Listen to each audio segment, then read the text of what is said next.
Around 400 BC, a man named Hippocrates laid the foundations of modern medicine. He believed that the human body had an innate capacity for self-healing, with the highest form of medicine to the body being everything that we put into it. Let food be thy medicine became a Hippocratic oath known around the world today.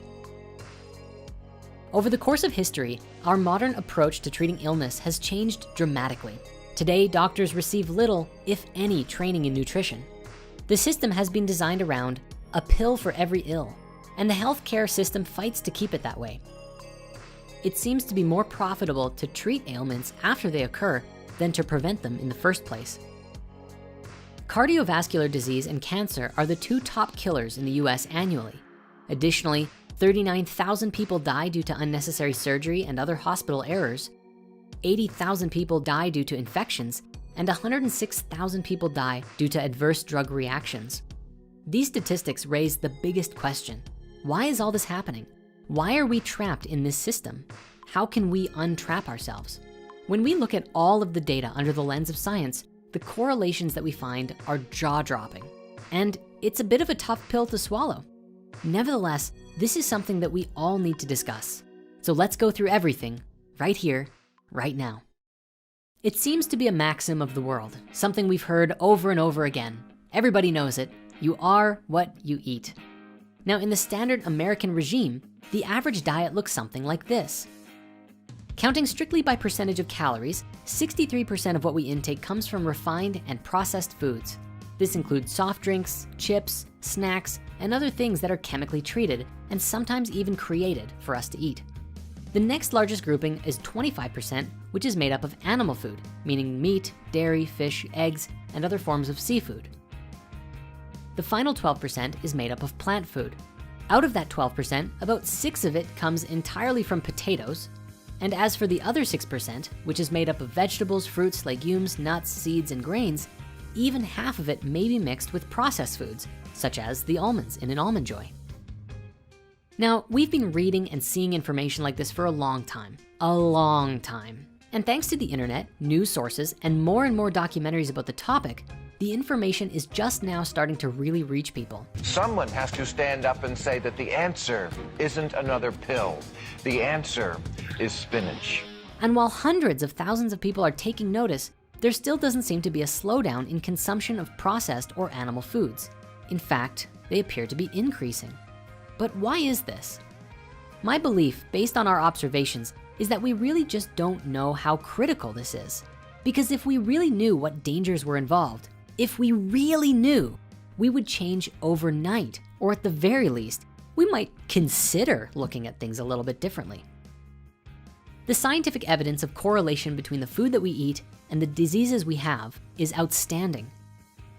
It's probably the most vital piece of information pertaining to not only curing all of our diseases, but the survival and future of the human race. In 1974, Chinese Premier Zhou Enlai was hospitalized with bladder cancer. Knowing that his disease was terminal, he decided in his final days he would dedicate himself to giving his country and the world a more complete understanding of cancer. He thus initiated what would become one of the largest and most thorough scientific investigations in history. 650,000 researchers cataloged the mortality patterns caused by several types of cancer between the years of 1973 and 1975. The study encompassed every county across China, 880 million people. Zhou died in 1976, years before his study was complete. Published in 1981, the Cancer Atlas was the result of Zhou's initiated study. It shows a highly unusual distribution of different types of cancer in China, which tended to be clustered in certain hotspots. The results of this study demonstrated that all of the causes of these clusters of cancer had to be related to environmental factors, and in the researchers' professional opinions, related heavily to diet. Two researchers who have made groundbreaking contributions to this effort are Dr. Colin Campbell and Dr. Caldwell Esselstyn. These are two of the most prominent biological nutritionists in the world today. When Dr. Campbell learned about the Cancer Atlas, it became what he described as the cornerstone of his research and took him down a road of discovery which would ultimately become published in a book called The China Study. This 20-year project examined the links between diet and disease in one of the few areas in the world where people still consumed a mostly plant-based diet. Dr. Campbell teamed up with Chinese and British researchers who went into 65 counties in rural China, finding out what 6,500 people ate and how they lived. They also took urine and blood samples. It took them years to analyze and correlate all of this data. In 1990, the China study was published, which identified over 94,000 correlations between diet and disease. The study was published with countless tables and charts presenting the raw data which had been accumulated during the study. Then, this information was cross-referenced in multiple ways to demonstrate its reliability and to show how it linked with the 367 different variables the study examined. The study was a very clear indication of some very powerful revelations.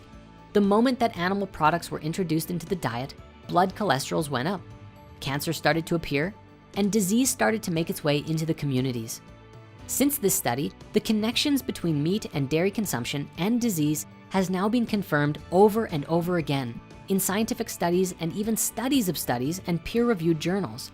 Diabetes, for example, of which roughly 30 million people in the US are reported to struggle with, has been demonstrated to be outright cured with a plant-based diet. Among the 20% of participants in the landmark diabetes prevention program who were ages 60 and over, lifestyle changes conferred a 71% reduction in risk of type 2 diabetes, demonstrating that older adults reaped the greatest benefit from lifestyle intervention compared to other age groups. In fact, plant-based diets, like eating patterns that emphasize legumes, whole grains, vegetables, fruits, nuts, and seeds, and discourage most or all animal products, are especially potent in preventing type 2 diabetes and have been associated with much lower rates in obesity, hypertension, hyperlipidemia, cardiovascular mortality, and even cancer. The results were amazing. Based off the lab result I had before, I was type 1. I'm not supposed to be producing insulin. This isn't supposed to happen. But as you can see from the results, I'm producing insulin. I can go from being type 1 to not having diabetes. That's incredible. Incredible. Diabetes is reversible. We have the results to show it. And the funny thing is, well, maybe it's not funny, but it's actually illegal in most countries to treat cancer with nutrition therapy. There have been many physicians now speaking out about this at conferences, saying that they are only allowed to treat cancer with chemo, surgery, or radiation, and they're not happy with it. What this means is that you ultimately have to take your health into your own hands. All of this research by Dr. Campbell and the researchers from China and Britain correlated heavily with Dr. Esselstyn's work, who demonstrated how to naturally reverse heart disease and outlined the specifics of what happens to the body when you eat animal and processed foods. You see, lining all of our blood vessels are something called endothelial cells. These cells are vital to survival, for they naturally produce nitric oxide, which keeps our blood flowing smoothly without being sticky or clogging up. It also helps to dilate blood cells during physical activity and inhibits the formation of plaque, as well as eliminates the inflammation that comes along with plaque in the first place. Scientific tests have demonstrated that when we start eating the standard American diet, meaning predominantly animal and processed foods, our endothelial cells are damaged and can no longer support the healthy flow of blood through the body. This leads to numerous issues such as clogged arteries, diseases, cancers, feelings of heaviness, and cloudiness of mind. On the surface level, it showed that a plant-based diet is beneficial for human health, and an animal-based diet simply is not. Dr. Esselstyn's research, however, demonstrated that if anybody, regardless of who they are, adopt a plant-based diet, we instantly begin to reverse the process of damage caused by meat and processed foods. Let food be thy medicine. Change yourself and change the world. You are what you eat, and it's time to shift our way of life.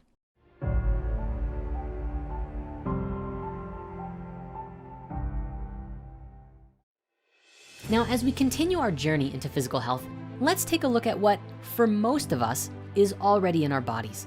More specifically, how we can optimize our bodies by getting rid of that which does not support us and giving ourselves that which does.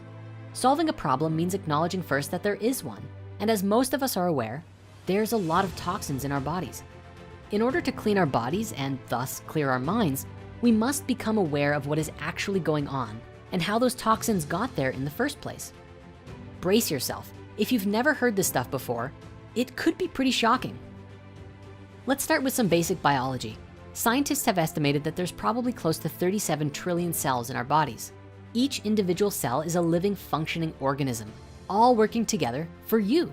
And each cell has a basic role and function in your life. Some are there to build new tissues. Others are there to transport nutrients around your body. And some, like stem cells, are waiting on reserve to transform into what your body needs at any given moment. You quite literally are your own quantum ecosystem of life, which both survive by and make up the totality that is you. And yet, to think that we're an island unto ourselves can be very misleading. These cells are nourished, experience growth, and cell division by the process of metabolizing the nourishment that we are feeding them. This basically means that our entire bodies on a cellular level relate heavily to whatever it is that we've been feeding them. From a more spiritual perspective, you might think of it as other forms of life moving through you. This is identical to the idea that all of the atoms and particles that make up your body and all of the things in existence are constantly moving through all of us and not isolated to any one individual or thing. This has some astonishing energetic and conscious implications. If we take into our bodies other cells for nourishment that are devoid of nutrients, or during the growth process had been absent of caring and loving hands, we are essentially taking in nourishment that, well, in layman's terms, is simply not very nourishing, and our bodies ultimately suffer for it. If an animal has been suffering and abused its entire life, when you eat it, all of that fear, that adrenaline, that suffering now enters into your body and adds that trauma into your wider body of consciousness. You can really see that these animals are experiencing pain and terror and all these sorts of things because you can see them when they're not and you can see them when they are, and it's pretty damn obvious. You now share in the experiences of more suffering, more stress, and more anxiety than you ever did before because of what you're bringing into your body's ecosystem. And so now we are going to cover some of the biggest factors affecting our health by taking a look at by far the largest food group that the majority of us are consuming and the effects that can happen by consuming too much processed foods. What is a processed food? The technical definition is actually any food that has been altered from its original natural grown state, often for the purpose of preserving the food and making it last longer. In layman's terms, it is any food that has undergone some kind of process to change it chemically or physically. From this perspective, we have to approach the topic on a selective case-by-case basis. It's true that most foods that are available in the grocery stores are processed in some way and do contain ingredients that are not healthy for us. It's also true that if old granny on her farm grew some apricots and then put them in a jar and stored them for the winter times, that too is technically processing. With that said, we're going to look more specifically at the types of processed foods that the majority of people eat on a daily basis, which unfortunately are very far removed from anything natural. In most cases, to create these kinds of foods, almost everything nutritious has been removed. The water is removed, the fiber is removed, the minerals are removed, and then everything is done to ensure that these foods are highly concentrated with fat, salt, and sugar. These then become a low-grade addiction, or depending on the person, a very serious high-grade addiction. Let's take a look at each one of these things individually, shall we? Sugar. Probably one of the biggest addictions out there and responsible for a tremendous amount of health issues in the world, the average American consumes between 82 and 153 grams of sugar every day.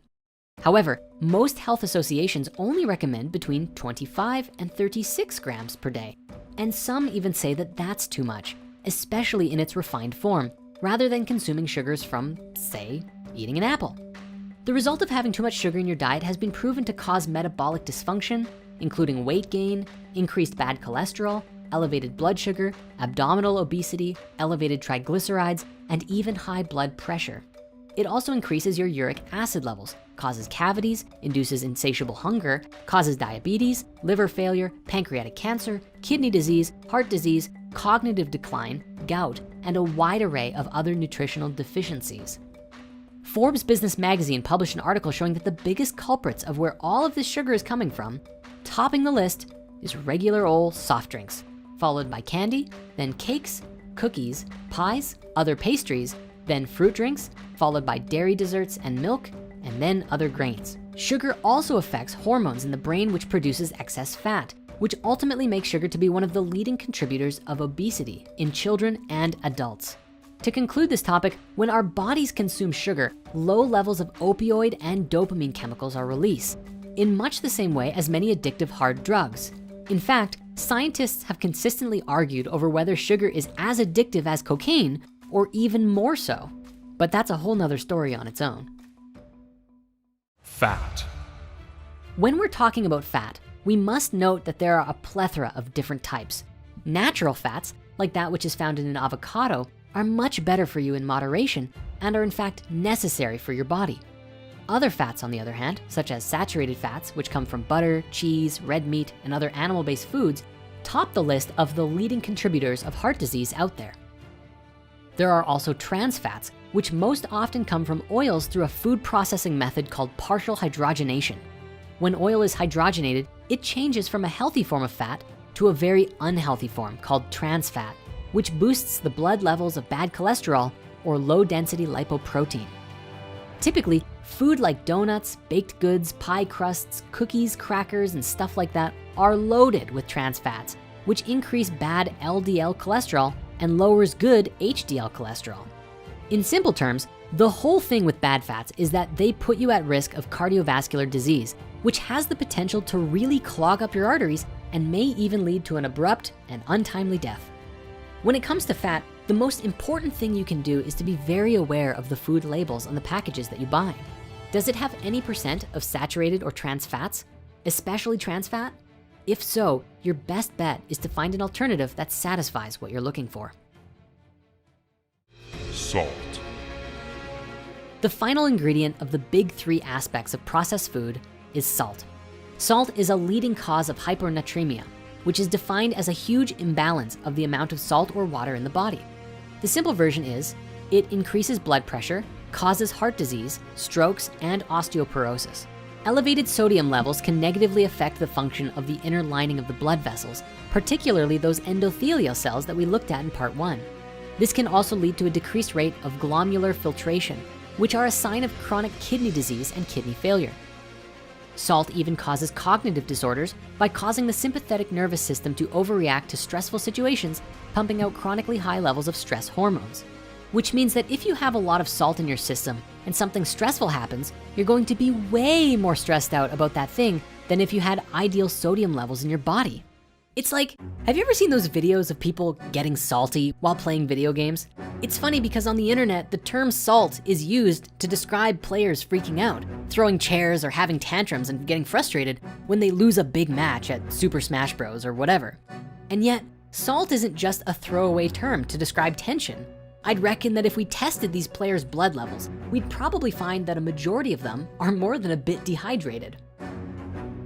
The source of the salt is, much like with the other stuff, in all of the foods that we normally eat daily.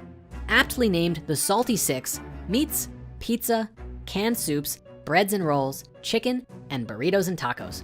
Roughly 77% of salt in the average diet comes from processed foods, and it's often added so heavily to increase the storage life of the product that the companies can sell food long after they are produced.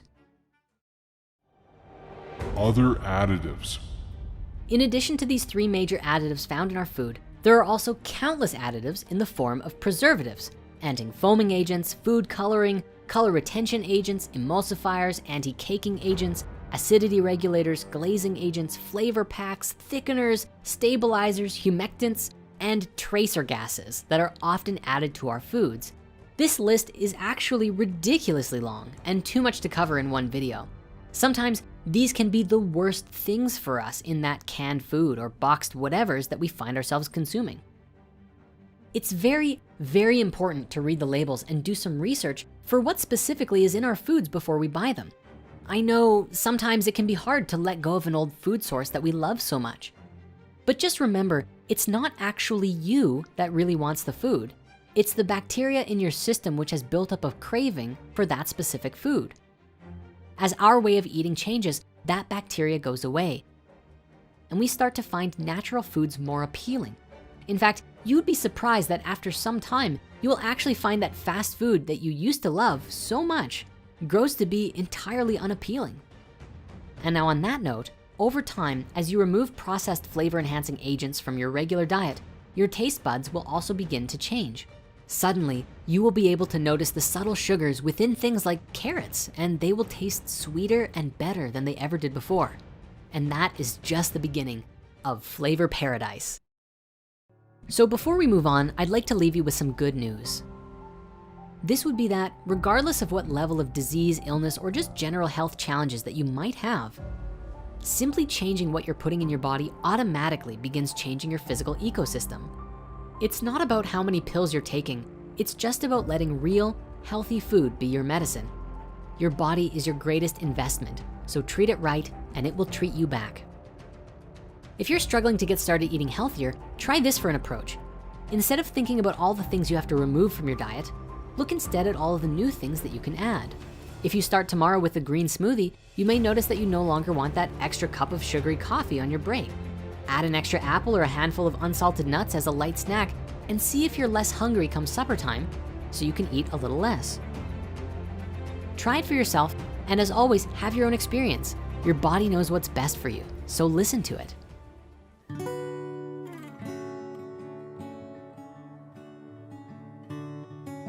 So now, before I begin to move into the next segment, I'd like to take a moment to talk about physical health and why we've made this big movie about it. The simple version is this: we can't get to this level of like a spiritual ascension if we're all sick. See, health is currently a huge topic of concern in the world. There's really such an abundant need for it. If none of us are healthy, then we will only continue to create an unhealthy reality all around us. So with this movie, we are establishing the base from where we are able to grow to new levels of human experience. And just like the smallest plant or tree, this all starts at the root, and that root includes health. So we began talking about health by looking at one of the fundamental aspects of health, which is food. And now it's time we move on to the second largest group of consumed food in the standard American diet, specifically animal food. This will likely be one of the heaviest topics that we go throughout this movie. And so this is a little bit of a warning that, while inconvenient to look at, doesn't make it any less real. Ultimately, this moves into the discussion of raising our frequency, healing our bodies, and changing the world. In order to do that, we have to look at all of the information, including how the food that we eat affects our body, mind, and spirit. There is a lot of controversy in today's world around animal food. Is it healthy? Is it unhealthy? And if it wasn't hard enough to find quality information, we are also bombarded by a ridiculous amount of advertising and conflicting scientific studies. I'm going to share with you the best research that I've found, and I encourage you to continue this research to find the deeper truth within you on your own. Meat is a very large topic. Beyond the different types of meat and meat products, there is also the discussion of the studies linking meat and disease, the massive conversation concerning the agricultural industry, and of course, if it's even morally or spiritually ethical to eat meat in the first place. In this section, we are just focusing specifically on the meat itself and the research surrounding it. Historically, humans have been eating meat since before recorded history as a mechanism for survival, and we did so seemingly without any problems. So how can something that we have been doing for so long suddenly be so deadly to us? And then why is it that we still keep wanting more? So let's take a look at the types of meat out there, shall we? When talking about meats today, generally it's split into 4 different categories, being processed meats, red meats, white meats, and organic meats. Now, processed meats are by far the most dangerous for your health, as many factors will take scraps or other undesirable parts of different kinds of animals, throw them into a blender, add a bunch of preservatives, salts, and other additives, wrap them up all fancy like, and sell it to you as food. Processed meats include your sausages like pepperoni and other common products like hot dogs. It's also worth mentioning off the bat that the World Health Organization and the International Agency for Research on Cancer, among other scientific institutions, have officially classified processed meats as a carcinogen, which means it is confirmed to cause cancer. This is based on over 800 studies as of 2015. First on the list is red meats, which are red and come from mammals, including but not limited to lamb, cows, pigs, and others.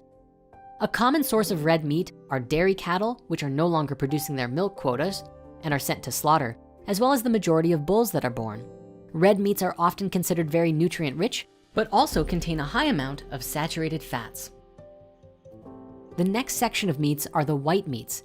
These are meats that, simply enough, change to a whitish color when cooked and often even appear white while raw. These meats mainly come from birds like chicken and turkey, but also include some fish too. White meats are often considered by the general public to be more healthy for you than red meats, as they usually contain less fats and are a leaner source of protein. The last category of meats are your organic meats. These are animals that have been naturally fed and raised without the use of growth drugs or hormones injected into them. The organic label, at least as far as beef goes, also sometimes comes with a grass-fed sticker.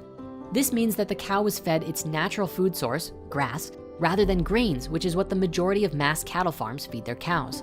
So if you're going to eat beef regardless, ideally, this is the meat that you want to get. However, it's very important to make the effort to really find out what the practices are like from the companies that you're buying from. One common discussion in the case for animal-based diets is that people like the Inuit or the Maasai have been eating lots of meat as a staple in their diets for hundreds, if not thousands of years, significantly more than the average Westerner, but yet still remain in excellent health. We have found that there is a huge difference between natural meat from an animal found in nature versus meat that has been processed or grown in a factory farm. Further, the lifestyle of the Inuit and the Maasai people is a very active one, with lots of physical exercise, traveling, and even building snow houses just to stay alive. In comparison to the average first world lifestyle, we do not nearly exert the same levels of physical activity as they do. And so if our body isn't going to use it, it's going to store it. This is a big part of our research on animal foods because we eat far more meat than what our bodies are physically utilizing, which is one of several problems. However, beyond that, it seems as though many new studies are now pointing to the notion that meat in general was never something that we were really supposed to eat in excess, and that more than just a tiny bit can have adverse effects on the body. And now here's where things get interesting, although we did talk on this a little bit before. There are now a large number of doctors and scientific studies coming forward with research showing tremendous links between meat and some of our most serious diseases. Dr. Rashmi Sinha, PhD, is one such doctor who has correlated a lot of this data in a study she wrote with the National Cancer Institute. Among those studies, we found this: the association between consumption of red or processed meats and cancer, particularly colorectal cancer, is very consistent. The research continues. In 2007, a systematic review of scientific studies led the World Cancer Research Fund and the American Institute for Cancer Research to conclude that red or processed meats are convincing or probable sources of some cancers, with specific links to lung, esophageal, stomach, pancreatic, and endometrial cancers, and of course, colorectal cancer. Due to the high amounts of saturated fats, meats have also been heavily linked to type 2 diabetes, and in addition to that, processed meats also contain preservatives such as nitrosamines, which are toxic to the pancreatic cells that produce insulin. And so diabetes risk is even higher for those who eat a lot of processed meats. But it's not just red meat.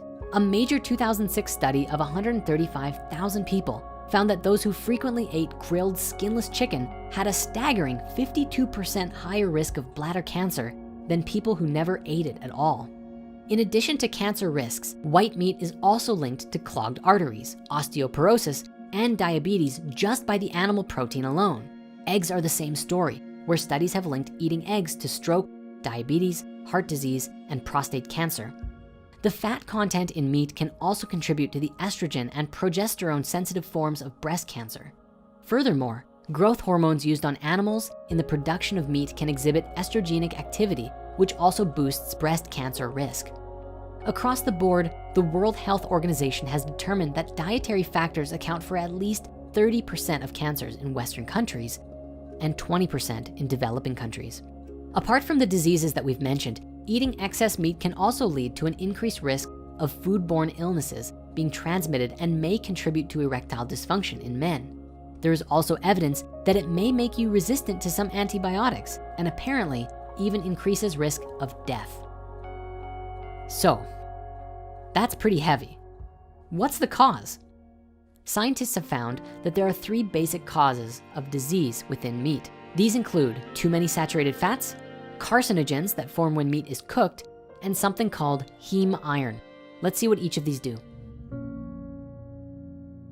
Animal-based fats can contribute to the cause of heart disease and stroke by increasing plaque lining the walls of your arteries. This makes it harder for your heart to pump blood through the narrowed blood vessels, which can possibly lead to a heart attack putting on extra weight, high blood pressure, and cardiovascular disease. When meat is cooked at high temperatures, carcinogenic chemicals called heterocyclic amines are created that may increase the risk of breast, colon, lung, pancreatic, and prostate cancer. Risky cooking methods don't just include barbecuing, frying, and grilling though. Even just baking will lead to significant increases of production of these cancer-causing compounds.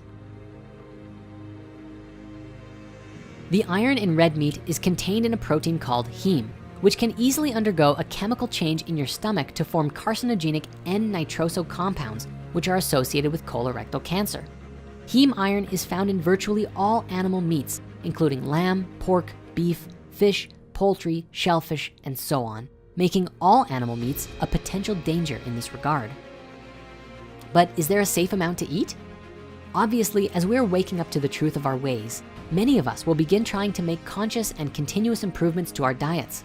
In doing so, we should take a look at some of these institutions' research and see what they say is the right amount of meat to eat. The scientists who do recommend eating meat often recommend between 50 and 70 grams per day, or no more than 500 grams per week, which is about the equivalent of 3 burgers. There is also an increasing number of scientists, nutritionists, and doctors who are beginning to suggest that maybe we shouldn't be eating meat at all. And really, while many will suggest the under 50 to 70 grams per day diet, there are also studies that show that 50 grams or more per day is linked with increasing risk of cancer or other forms of disease. So ultimately, you have to do what's right for you. Now, in the beginning, we made the distinction between processed and unprocessed meat, but what we're not accounting for is that these animals across the board, cows, chickens, and pigs especially, but others too, are often being processed as they're growing. From birth, they're taken from their parents, injected with growth hormones, steroids, and antibiotics, kept in confined spaces and not allowed to move, and being fed fattening foods which is unnatural for them to eat. It's becoming incredibly difficult to find meat that wasn't raised in this way. And this alone might be the #1 reason why animal foods are so toxic to us. Now, we've been going on the subject for meat for a while and we have to move on to dairy, but there's still tons more to discuss. So if you wanna learn more, consider checking out the following documentaries: Forks Over Knives, Food Inc., Speciesism, Cowspiracy, Vegucated, and for those with a particularly strong stomach and you want to see the truth, go and watch Earthlings. Be warned, it will wake you up. And now finally, before we move on, I'd like to restate that it is upon you and your own consciousness to decide what kind of diet is right for you. I don't want to tell you what to eat or what not to eat, only that if health is your concern, you should be equipped with all of the information you can within your mental arsenal to make the best decision for you. And now, as we explore deeper into the recesses of our physical health, it's time that we looked at one of the last major giants in the food industry and part 2 of the animal foods category, dairy. For most of us, we've been raised to believe a lot of great things about dairy. It's nature's perfect food. However, there is now an overwhelming amount of new research and scientific investigation which paints dairy in a different light, almost showing that for every belief about the benefits of dairy, the opposite appears to be true. So what's the deal? Is milk and dairy in general really all that good for us? Let's find out. So let's talk about the production of milk. In order for a cow to give milk, she has to give birth to a baby calf. This starts the lactation process. In most factory farms, immediately after birth, the calves are separated from their mothers. Most female calves are grown into the next generation of milking cows, while male calves often become veal. The calf goes and lives in its own little house, which is a measure to prevent disease. If the calf stays with the mother, it could become contaminated by the manure or other diseases by exposure to bacteria, and the mama can't stay with the calf anyways because she's gotta give milk. She has all of this milk for her calf to give, which the farmers hook up to machines to do the milking for them. So they keep the cows always pregnant to make sure that they're always making more milk. The calf is then fed not by her mother's milk, but with the industry's produced unsellable milk, which is milk with high levels of infection, which the companies deem not fit for sale to humans. What happens to the milk from the sick cows? Those we actually, what we do, we pasteurize that and feed that to the babies. Once old enough to produce its own calf, the new mother will be inseminated and starts her new life as a dairy cow. The mothers are also often injected with a hormone additive called BST, bovine somatropin, or recombinant bovine growth hormone, which is also called RBGH. which reports to increase milk production by 10%, but also has received criticism from scientists, farmers, and consumers after being shown to cause health threats for the cows. With this in mind, Canada and Europe chose to ban the use of BST. BST is also proposed by some to adversely affect human health by slightly increasing the amount of IGF-1 in the milk, which has been associated with some cancers. In the United States, BST use is still common practice, and the FDA has banned labeling milk as RBGH free, so it's very difficult to tell what milk is safe or ethical to drink at all. The cows are also then often injected with antibiotics to counter the disease from their often poor living conditions, which also makes its way into the milk. Finally, before being packaged and brought to the supermarkets, milk is pasteurized, which means heated to about 65 degrees Celsius for 30 minutes. This is done to destroy potentially dangerous germs and prevents the souring of the milk.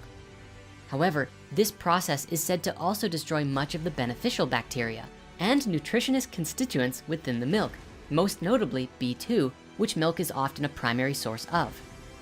For nearly 100 years, milk has been advertised as nature's perfect food. So perfect, in fact, that this US government film from the early 20th century recommended that infants that have just been weaned from their mother's milk should be immediately switched to cow's milk.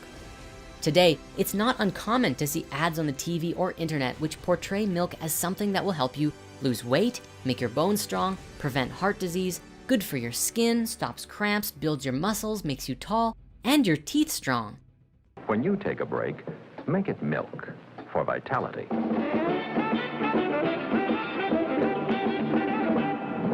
However, new research and investigations by many prominent nutritionists, doctors, and physicians have strongly linked dairy to causing eczema, arthritis, osteoporosis, colon and ovarian cancer, prostate cancer, breast cancer, asthma, and acne. There have also been reports linking dairy to childhood diabetes, intestinal bleeding, bovine leukemia, which is an AIDS-like virus, as well as heart disease, anemia, and increased allergies, which is basically the opposite of everything we've believed to be true about it. But how can that be? In order to understand the answer to this question, we have to take a step back and objectively ask this question: what is dairy? And what is really going on in our bodies when we consume it? The word dairy is actually a name coined hundreds of years ago for a building or environment used for the production of butter and cheese, and which since has been adopted to describe all animal milk related products, particularly cows, but also goat, sheep, and even camel. Okay, so if dairy means a milk product, then what is milk? The simple description of milk is a pale liquid produced by the mammary glands of animals, which is specifically designed as a source of nutrition for infant mammals, including humans, before they are able to digest other types of food. Milk is created almost as a byproduct of blood. Prolactin, the protein responsible for producing milk, causes the alveoli to take nutrients from the mother's blood supply and turns them into breast milk. Contained in the milk are a number of different ingredients. There's water, carbohydrates mostly in the form of lactose. There are two main protein categories, caseins and whey proteins. Then there are fats, vitamins, minerals, hormones, and growth factors. And finally, there are white blood cells. Let's take a closer look at each of these here. Lactose. Lactose is actually a sugar, milk sugar, and it's comprised of two molecules, glucose attached to galactose. When mammal babies are born, we have an enzyme in our systems called lactase, which breaks these two molecules apart and absorbs them individually. After the age of weaning, however, that enzyme is lost because we no longer need or use it. This is a justifiable explanation for why 75% of the world's population are lactose intolerant. Biologically, we're not supposed to be digesting it. When a sugar is consumed that the bowels cannot digest, it goes through the small intestines where it's supposed to be digested, but isn't. Then it goes into the large intestines and just sits there, giving you gas and cramps. This also often causes diarrhea because the high sugar content draws water into the bowels. A small percentage of the human population, however, in the genetic chain have experienced a mutation in the LTC gene, which allows for the digestion of lactose as adults. And as exciting as genetic mutation might be, unfortunately, the only superpower associated with this mutation is the ability to drink cow's milk long after weaning. Proteins. The next category of milk are the proteins, called caseins and wheys, in a ratio of 80% casein and 20% whey. close to the opposite of the human breast milk protein ratio, is that it is these proteins which scientists are linking heavily to the creation of cancer in the human body when consumed. One scientist who has done extensive work on casein and animal protein is Dr. Colin Campbell, whose work we've touched on before with the China study. For Dr. Campbell, his research had started much earlier before he learned of the Cancer Atlas and took his work abroad. In 1975, Dr. Campbell was at Cornell University investigating the effects of casein, the primary protein found in dairy, on the body. Campbell had 2 sets of lab rats. One set he fed a diet of 20% casein, and the other half was fed 5%. This is where things get a little complicated. The studies on rats and protein showed that the rats who received a 5% protein diet showed no cancer growth, while the rats that got 20% developed early liver cancer growths. However, the rats that got small amounts of protein died of malnutrition. It seemed like the healthy level of protein was somewhere in the middle, and Western societies, known for eating a lot of meat, were awoken to the benefits of cutting down. Dr. Campbell decided to take these findings a step further and gave a single group of rats alternating dairy protein amounts for 3 weeks, switching from 20% to 5% and back and forth. The results were astonishing. When they were given 20% protein, early liver tumor growths exploded. When the same rats were then given 5% protein, the tumor growth completely went down. It was after this experiment that Dr. Campbell would finally get to research the same effect on humans with his China study, and ultimately validated this research 100-fold. It's worth mentioning that Dr. Campbell also discovered that plant-based protein, such as that which comes from soybeans and wheat, even at high levels, did not cause any tumor growth whatsoever in any of his experiments. This notion is especially easy to see when we look at the countries of the world altogether. Out of the top 20 countries with the highest milk consumption, many of them also appear on the highest cancer rate list. Calcium. Now, there's a lot of vitamins and minerals in the body, but there's one in particular that literally everyone knows about. What do you think the most important nutrient we get from dairy products is, like milk? Calcium. Calcium. Calcium? Calcium. That used to be the TV commercial in England. Milk is calcium.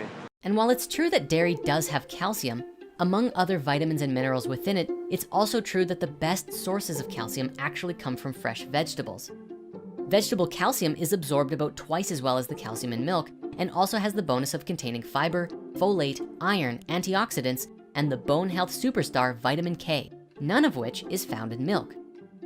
But wait, isn't dairy still good for bones? There are actually 2 factors involved in the dairy and bone health idea. The first is that the pasteurization process of killing bacteria also makes much of the calcium contained in raw milk insoluble, which can lead to rickets, bad teeth, and nervous troubles, as well as causing defects in bone and brain formation. Further, and even more serious, if we jump back to the animal protein that we just looked at, it has been linked with bone degeneration. And so even if there is bone supporting calcium in milk, there is an even higher rate of risk of bone degeneration. Here's the science of how this works. Basically, too much animal protein creates an acid-based environment within the body, which creates a disease-like condition called metabolic acidosis. This disease occurs when our bodies produce more acid than normal. When we have this condition, the body draws upon its top acid buffer to protect our bones from the acid. That acid buffer is the calcium in our bones. The calcium is then extracted to neutralize the excess acid, and our bones become weakened. So is dairy safe to drink? Milk in general is a very interesting topic, from the perspective that we, humans, are the only creature that drinks milk beyond the age of weaning. Perhaps what's even stranger is that we get it from another species entirely. And strangest of all is perhaps that biologically, our bodies are not designed to process dairy. Following our evolution, it doesn't seem to make much sense why we still do it. But when we look back to where and when dairy started, it appears to have began in Central Europe, probably around 7,500 years ago or earlier. And one theory for why it started suggests that it began for the vitamin D, which normally comes from sunlight, but where in certain northern latitudes there isn't much sunlight all year round. Why we still do it, however, is another question entirely. So, is it safe to drink? Well, today, and especially regarding milk from cows that have undergone hormonal and antibiotic injections, have been linked to a wide number of diseases by the very processing of the animal and the milk. Further, the animal protein itself, casein, can have adverse effects on the body. As Dr. Campbell's research showed, Too much, like 20%, was immediately linked with cancerous tumor growths. So ideally, if you're going to consume dairy anyways, the best way to do it is probably to find a raw source of dairy from smaller organic farms and very happy and healthy cows, and avoid consuming it in excess.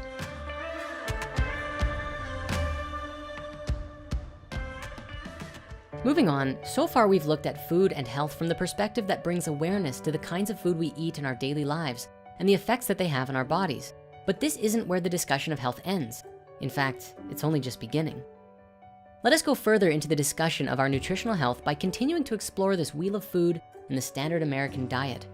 We've realized, however, that in order to talk about all of these topics thoroughly, we have to gather a deeper awareness about the fundamentals of nutrition. Nutrition is actually an incredible topic, and just as poor nutrition can damage the body, whole and balanced nutrition can help heal the body and return it to its natural state of being.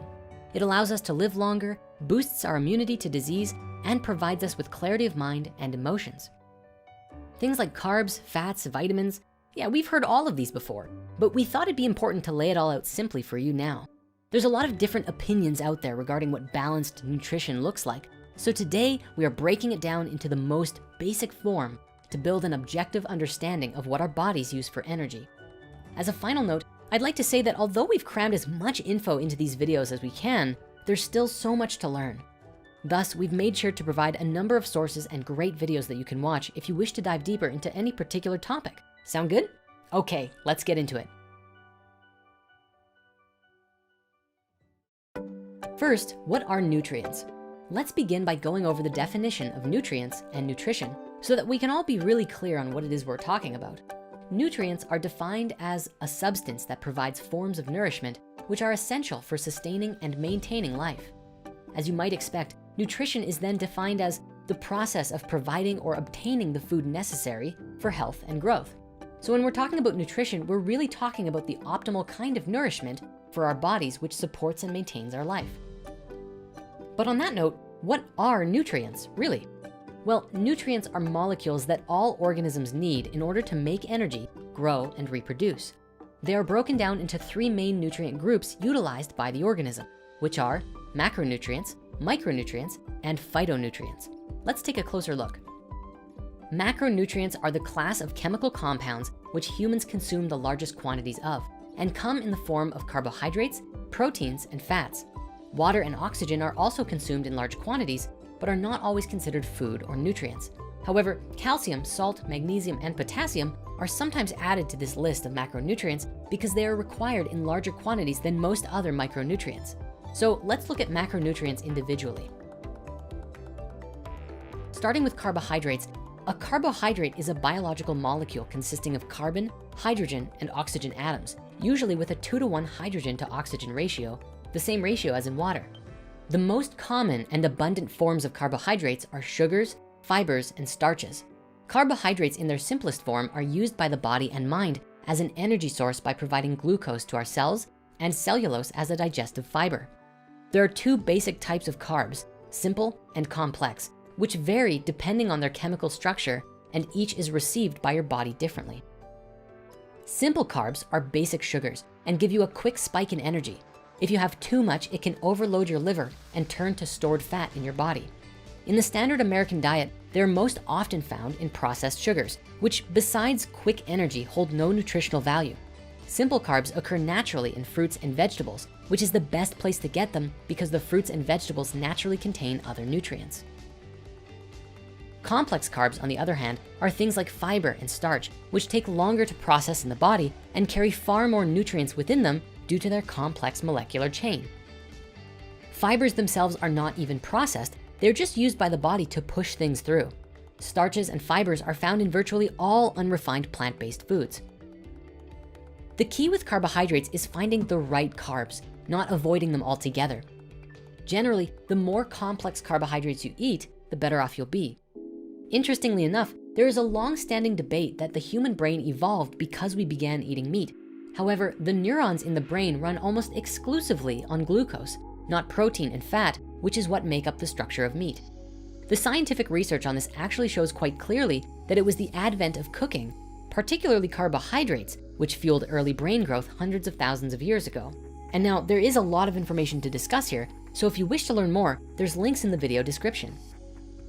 Another topic that sometimes gets confused with carbs are calories, so we want to clarify the difference for you here. A calorie is a unit of measuring just how much energy any particular food has within it, and can be found in all macronutrients, whether it's carbs, proteins, or fats. The energy we get from carbs can be measured in calories, though as mentioned with simple versus complex carbs, some sources and types of calories are able to be digested by our bodies more efficiently than others. You might find that an apple has the same amount of calories as a can of low-calorie soda. However, the nutritional value of the apple is significantly higher no matter how you slice it. And a can of soda can't be sliced anyways, and will quickly convert to stored fat when consumed. Now, protein is the major structural component of cells and is responsible for the building and repairing of bodily tissues. Proteins are broken down into amino acids, which are organic compounds essential for every metabolic process in the body. 9 of the 20 amino acids, known as essential amino acids, must be provided in the diet as they apparently cannot be synthesized by the body.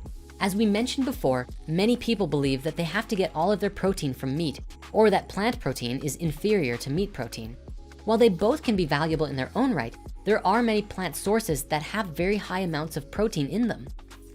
Plus, with the lack of heme iron or high levels of saturated fat, which comes along with animal protein, we find that vegetable protein is potentially even healthier for our bodies. In essence, protein is a vital building block for growing hair, building muscle, bones, cartilage, skin, and blood, and even helps you stay satiated once you finish eating a meal. And today, nutritionists believe that between 10 to 35% of your daily calories should be protein-based. The next macronutrient in the list is fats, also known as lipids. These are the macronutrients which store energy for our bodies. Fats have long chains of carbon and hydrogen, and when consumed, increase the absorption of fat-soluble vitamins such as vitamins A, D, E, and K. Fats are needed to keep cell membranes functioning properly, to insulate body organs against shock, to keep body temperature stable, and to maintain healthy skin and hair. As with proteins, the body cannot manufacture essential fatty acids naturally alone, and so this must be supplied in the foods that we eat. As we touched on before, fats often get a bad reputation, which really shows how little they're understood. While we need to watch how much fat we consume in our diets, making sure we are getting the right types of fat is even more important. There are saturated and unsaturated fats, and of course, trans fats. Most unsaturated fats are really good for you, like that which comes from an avocado. And saturated fats can have benefits in very small doses, but can be very harmful in excess. Trans fats are known to cause tons of health issues, and those are the ones that you typically want to avoid, which you can do by looking out for anything that says partially hydrogenated in the ingredients list, because that's how trans fats are made. Another nutrient you might hear about, and a part of the lipid family, is cholesterol. This is a waxy, fat-like substance that makes up about 30% of all animal cell membranes, and is a requirement for cells to interact with one another. More than simply holding cells together, these membranes have a crucial role in regulating cell function and allowing chemicals to pass into and out of cells. It also plays an essential role in our brains, which contains about 25% of the cholesterol in our bodies and is critical for the formation of mental synapses. There's a lot of concern in the world about high cholesterol, with it being one of the primary causes of coronary heart disease. As we looked at previously when we discussed fat and processed foods, high cholesterol is bad when you have a high amount of LDL cholesterol, which comes from fast foods, potato chips, cookies, icing, donuts, and anything with trans fats. A healthy and balanced amount of HDL cholesterol in your diet, on the other hand, can tremendously reduce your chances for heart disease, especially when you find them in sources like organic beans and leafy green vegetables. Probably one of the most important discussions related to fats are the polyunsaturated fats called omega-3 and omega-6. These omega oils are essential fatty acids, which means that they're not made by our bodies and must be added by our diet externally.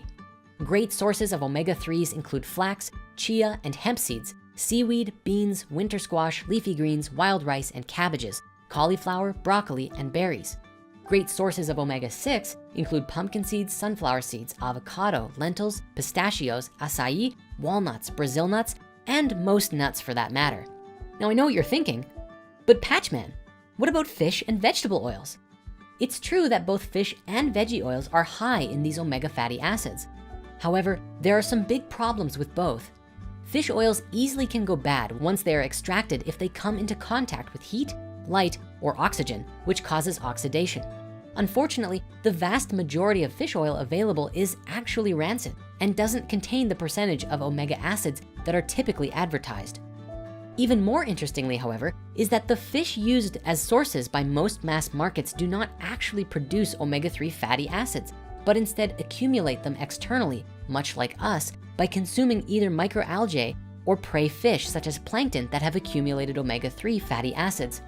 Fatty predatory fish like sharks, swordfish, tilefish, and albacore tuna may be high in omega-3 fatty acids, but due to their position at the top of the food chain, these species may also accumulate toxic substances through biomagnification.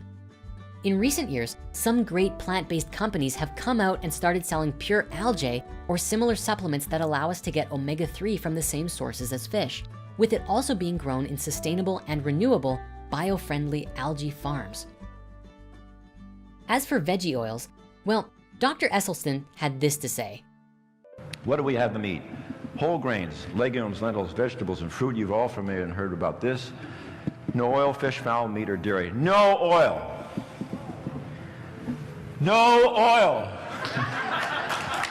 Dr. Vogel has gone on and shown us indeed that olive oil activates clotting factor 7 just as much as butter.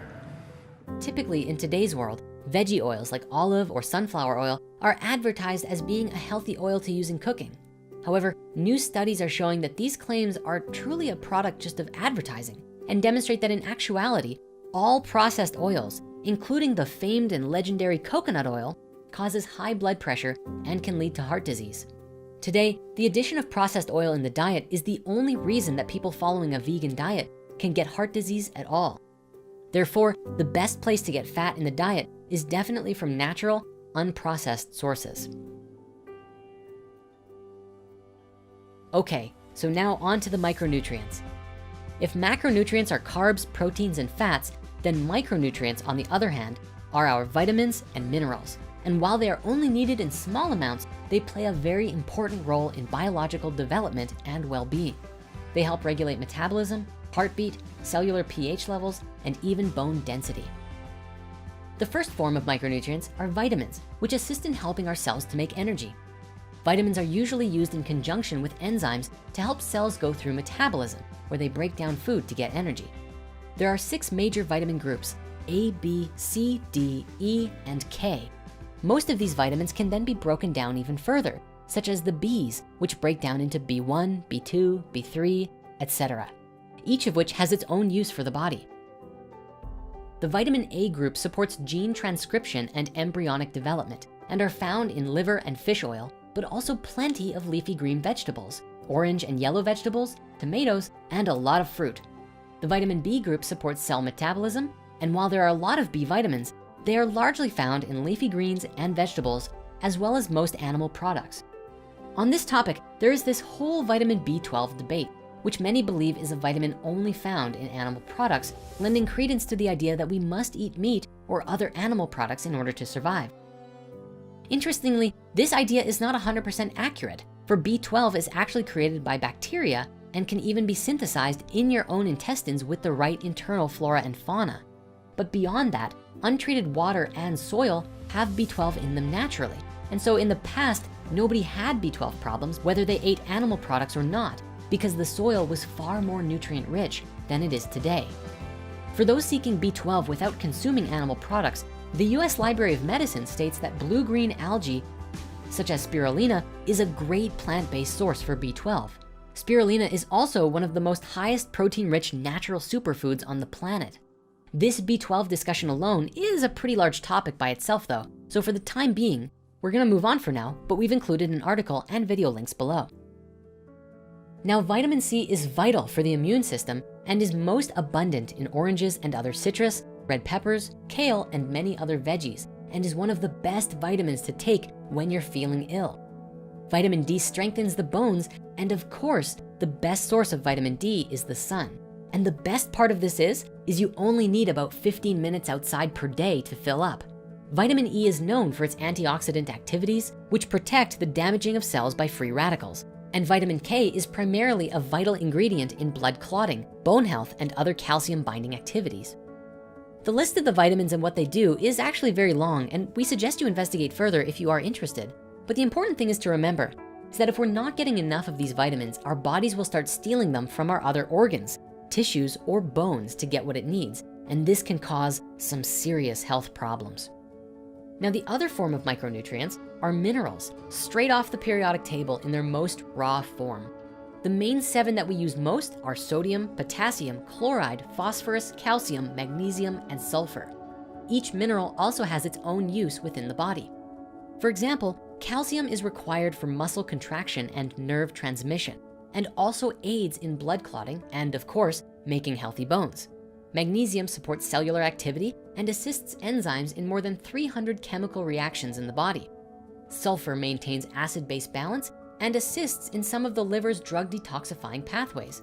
Potassium is an electrolyte which conducts electricity in the body and is critical to heart function and musculoskeletal contraction. Sodium keeps the water and electrolyte balance in the body inside and outside the cells, and is important to how nerves and muscles work. Chloride helps maintain blood volume, blood pressure, and the pH of your bodily fluid. And phosphorus is, along with calcium, critical for the formation of bones and teeth. About 85% of the body's phosphorus is found in the skeletal structure. Now, there is another form of nutrient that is less commonly discussed. We call these phytonutrients. This is Greek for plant nutrients and are plant chemicals which have been scientifically proven to provide health benefits, such as providing support for optimal cellular function and communication. These nutrients are in their own classification because they are not related to fats, carbohydrates, proteins, vitamins, or minerals. The benefits of phytonutrients include antioxidant and anti-inflammatory properties. They may also enhance immunity and intercellular communication, repair DNA damage from exposure to toxins, detoxify carcinogens, and alter estrogen metabolism. The US Department of Agriculture, or USDA, has stated that consuming a phytonutrient-rich diet seems to be an effective strategy for reducing cancer and heart disease risks. Phytonutrient-rich foods include colorful fruits and vegetables, legumes, nuts, tea, whole grains, and many spices. Phytonutrients are without a doubt one of the most critical ingredients to facilitating the healing of diseases through our bodies with food. And we're going to revisit this topic when we get into talking about raw foods. Having looked at all the different types of nutrients, we can start to look at disease and illness that occur within our physical body as a result of our diets. Disease itself is defined as a disorder of structure or function in a human, animal, or plant, especially one that produces specific signs or symptoms, or that affects a specific location and is not simply a direct result of physical injury. The discussions of nutrition and disease actually go hand in hand and are commonly described as nutritional deficiencies. Nutritional deficiencies often come in 4 different ways: conditions that interfere with nutrient utilization, conditions that cause a greater than normal need for a particular nutrient, conditions that cause nutrient destruction in the body, and conditions that cause greater nutrient excretion out of the body. We can see in modern science when nutrition is out of balance, disease runs rampant. This can lead to a wide array of problems in the body, including but not limited to obesity, wasting, eating disorders, cardiovascular disease, hypertension, cancer, and diabetes, and even the more common but less severe sounding diseases such as fatigue, weakness, troubled breathing, hair loss, constipation, heart palpitations, depression, a lack of concentration, and many others, all can be caused by an imbalance of nutrients in the body. All this information seems to be saying that when there is disease in the body, especially which has been caused or impacted by nutrition, resolving the problems with nutrition can resolve the disease at its core and potentially even eliminate it completely. This is not to say that just eating proper nutrition alone can solve all of our problems outright, for there are a wide array of diseases out there, but it's safe to say that a lot of them are caused or made worse by poor nutrition. And we can help heal the body by bringing awareness to this and making changes where they are needed, both in our eating habits and our relationship with food. Let's take vitamin C, for example. If we are vitamin C deficient, we can find ourselves getting frequent nosebleeds, having rough or dry skin, our wounds healing slowly, being bruised easily, having a weak immune system, digestive disorders, slower weight loss, high blood pressure, gallbladder disease, or even having strokes, or even certain cancers. These are all potential results from just having a lack of vitamin C. But what's amazing is that there were studies done in the 1940s by doctors William J. McCormick and Fred R. Klenner, who wrote about their successes in treating disease with high doses of vitamin C. The reason that one vitamin can cure so many diseases is because the lack of the same vitamin can cause so many diseases. There really only are about 24 nutrients, but thousands of chemical reactions taking place within the body. And each nutrient is involved in a multitude of reactions that the body experiences, and they all need to be present and balanced for our bodies to thrive. Studies have found that vitamin C acts as an antitoxin, antihistamine, antiviral, is a blood sugar regulator, and even a mood elevator. The list goes on and on. Now, there are a lot of studies and speculations out there that vitamin supplements may not be all that great for us, or not as helpful as we once believed. The truth is, most studies which claim that vitamins are not super useful to our bodies often are done using very low doses of vitamins, and so the results become very ambiguous. One study might suggest vitamins help a bit, others show that they don't, and so the public and physicians become cautious about them. This doesn't mean that you should start taking massive amounts of vitamins. Remember, we only need a small amount to maintain balance in the body. Furthermore, we are talking about two very different things here: vitamins and vitamin supplements. Ideally, you shouldn't have to take any vitamin supplements if you're getting all of your vitamins necessary from the foods that you're eating. However, if you're nutritionally depleted, vitamin supplements can give you a boost for your body to get you to that natural state of being. Though it's a great idea to aim towards not needing supplements in the long run and sustain yourself entirely on whole, organic, natural foods. There is still also the challenge that most foods available today are lacking in nutrients, and therefore a daily multivitamin and multimineral might be perfect for this current little pocket of time that we find ourselves in today. And on that note, there's also a lot of information coming out regarding vitamin supplements not being able to transfer most of their valuable nutrients into our bodies. And so much of it just ends up passing through and ends up as waste. There are many reasons for this, however, including the difference between how our bodies process specific vitamins, such as fat soluble and water soluble, as well as the need to take vitamins with other minerals or foods to support digestion. Our bodies have a more difficult time breaking down a vitamin-rich pill than it does a carrot or some broccoli. And in order for our bodies to absorb the nutrient, it has to be bonded with another digestive enzyme first. And without that enzyme, the nutrient simply goes to waste. Therefore, studies out there suggest that taking nutrient-rich food with your vitamin supplements to aid the body's ability to extract the nutrients from the pill is the best way to go. Do it together. Finally, it's been shown that a high-stress job or environment causes increased levels of adrenaline to pump through the body, which breaks down vitamin C and destroys other nutrients too, which further adds to nutritional deficiencies. There is also cortisol, the stress hormone, which is released into the body when we are under stress and causes chemical changes and imbalances that in excess amounts can lead to depression, mental illness, interference with learning and memory, and even lowers immune function and bone density. Not to mention, increases weight gain, blood pressure, cholesterol, heart disease, and more.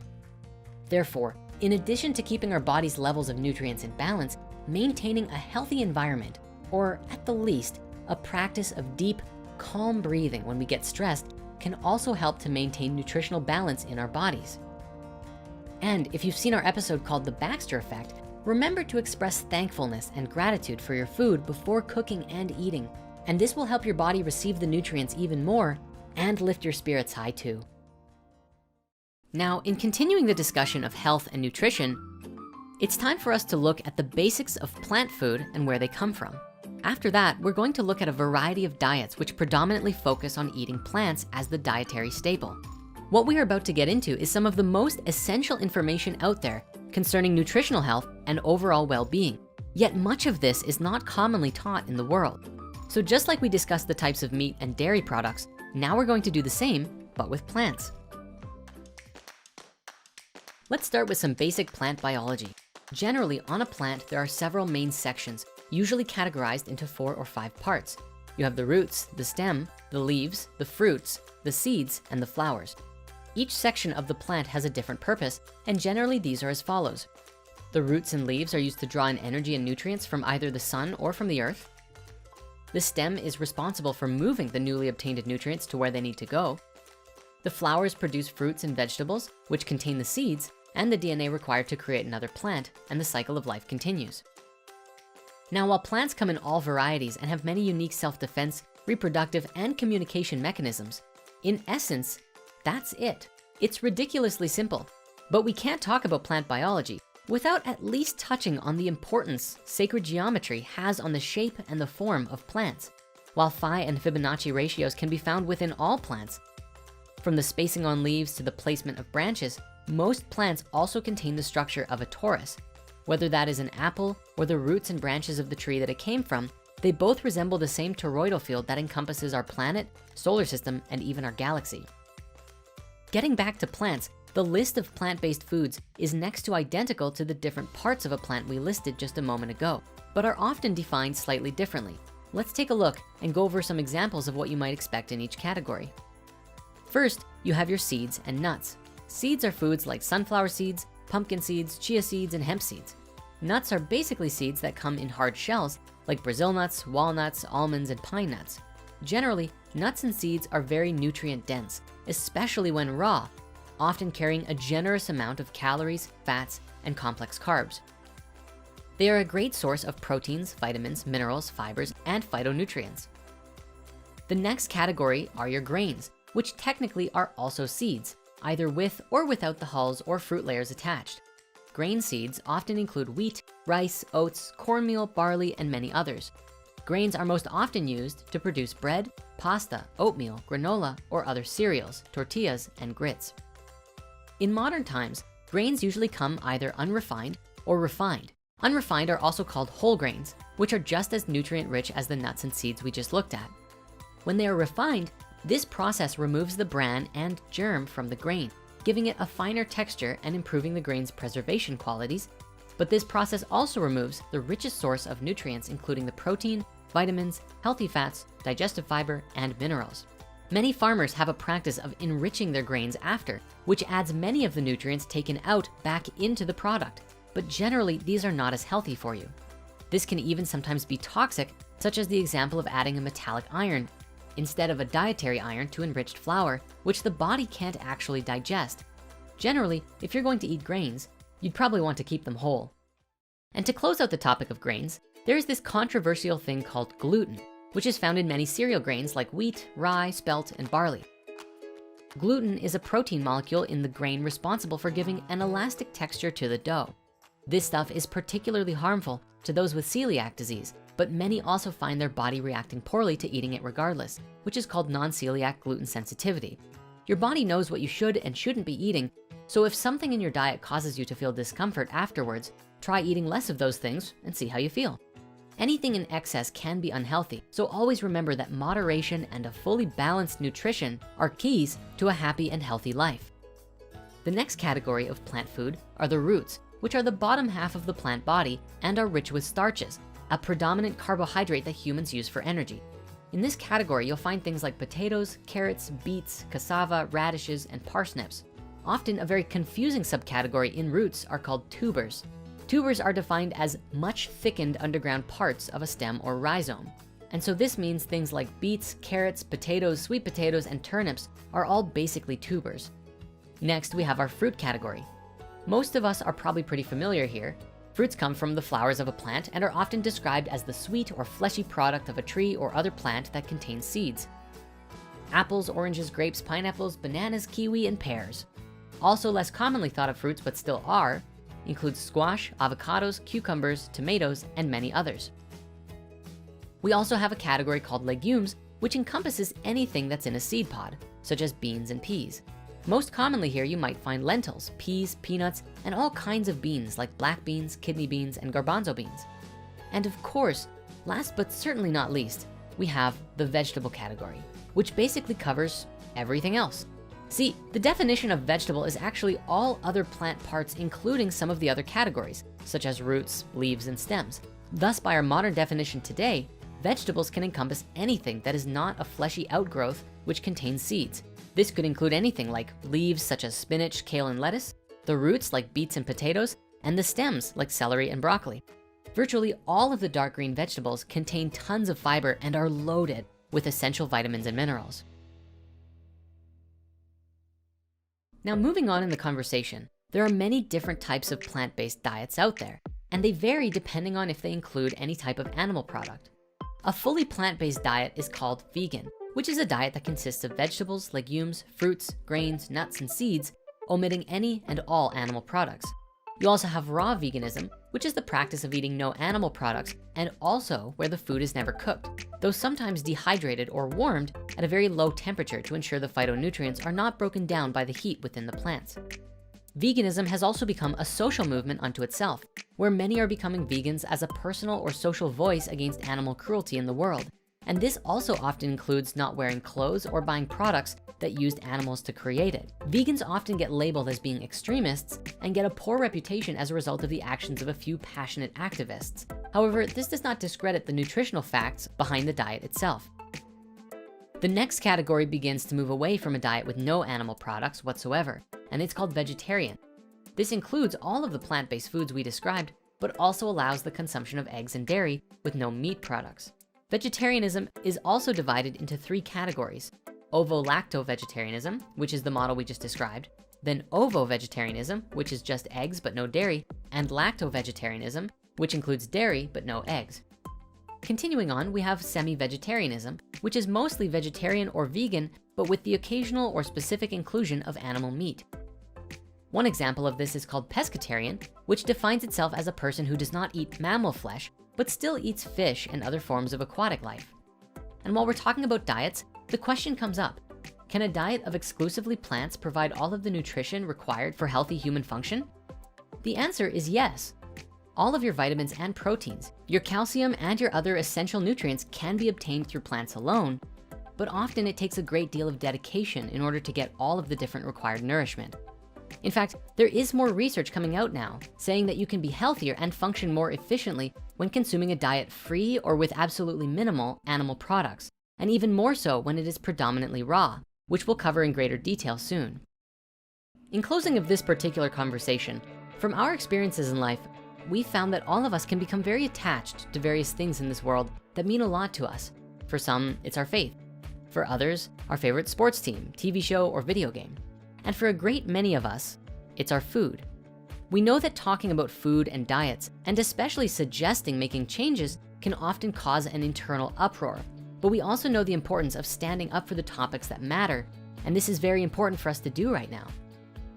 Further, I'd like to note that all of the different definitions that we've covered, especially regarding the classifications of diets, are really all boxes that we have used to collectively describe ourselves and define the different ways of life and belief systems that pertain to the foods that we eat on a regular basis. This is relative to the conversation about boxes of understanding from way back in episode 12. So as we continue to explore what our bodies really need for optimal nutrition, we will be going deeper into the discussion of raw diets and what really happens to our food after we cook it. So before we really dive into this topic, I'd like to share that the purpose of this movie is to really explore all of the benefits around this way of eating. I'm not suggesting that you need to go completely raw or declare yourself raw vegan unless you really feel compelled to do so in your heart. However, in our experiences, we've found that eating a diet with a higher percentage of plant-based foods really allows for an optimal health in the body. For those of you who really wish to transform your life entirely, eating more raw foods is one such way to make that happen.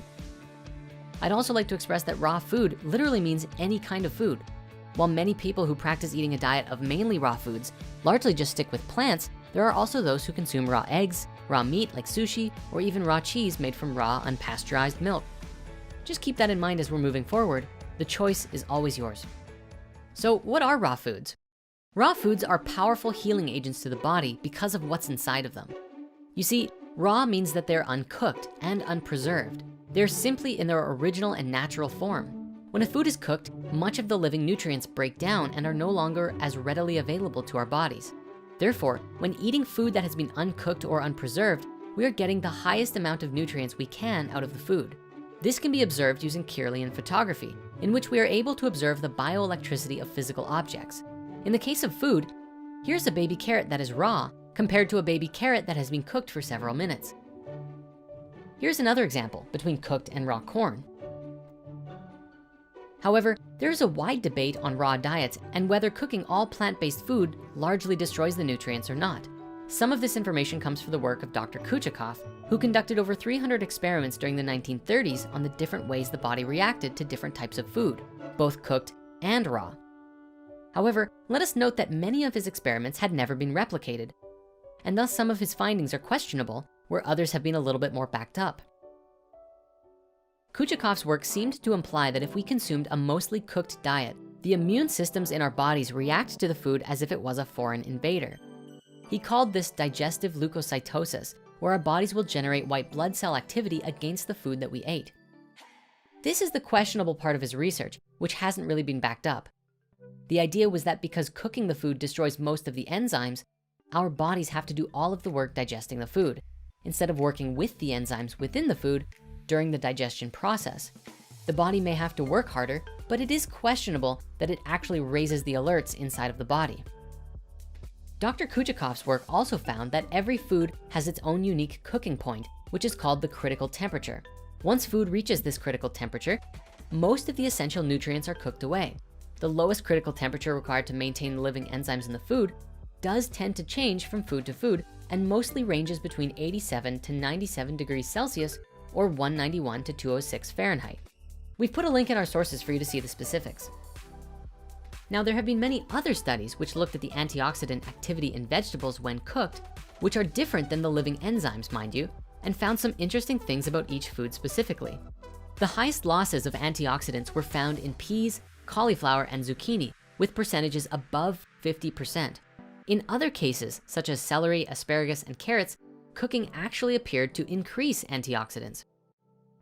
This isn't to suggest that there's anything wrong with cooking food, and the last thing we want to do is demonize it. We know there are plenty of benefits to cooking food, such as destroying bacteria, softening tough foods, increasing the calories in food, breaking down starch molecules into digestible fragments, and even concentrating the flavors. If anything, all of this research really speaks to the nature of balance by observing the benefits on either side of the spectrum. On one hand, we generally seem to have more nutrients and enzymes, but less calories.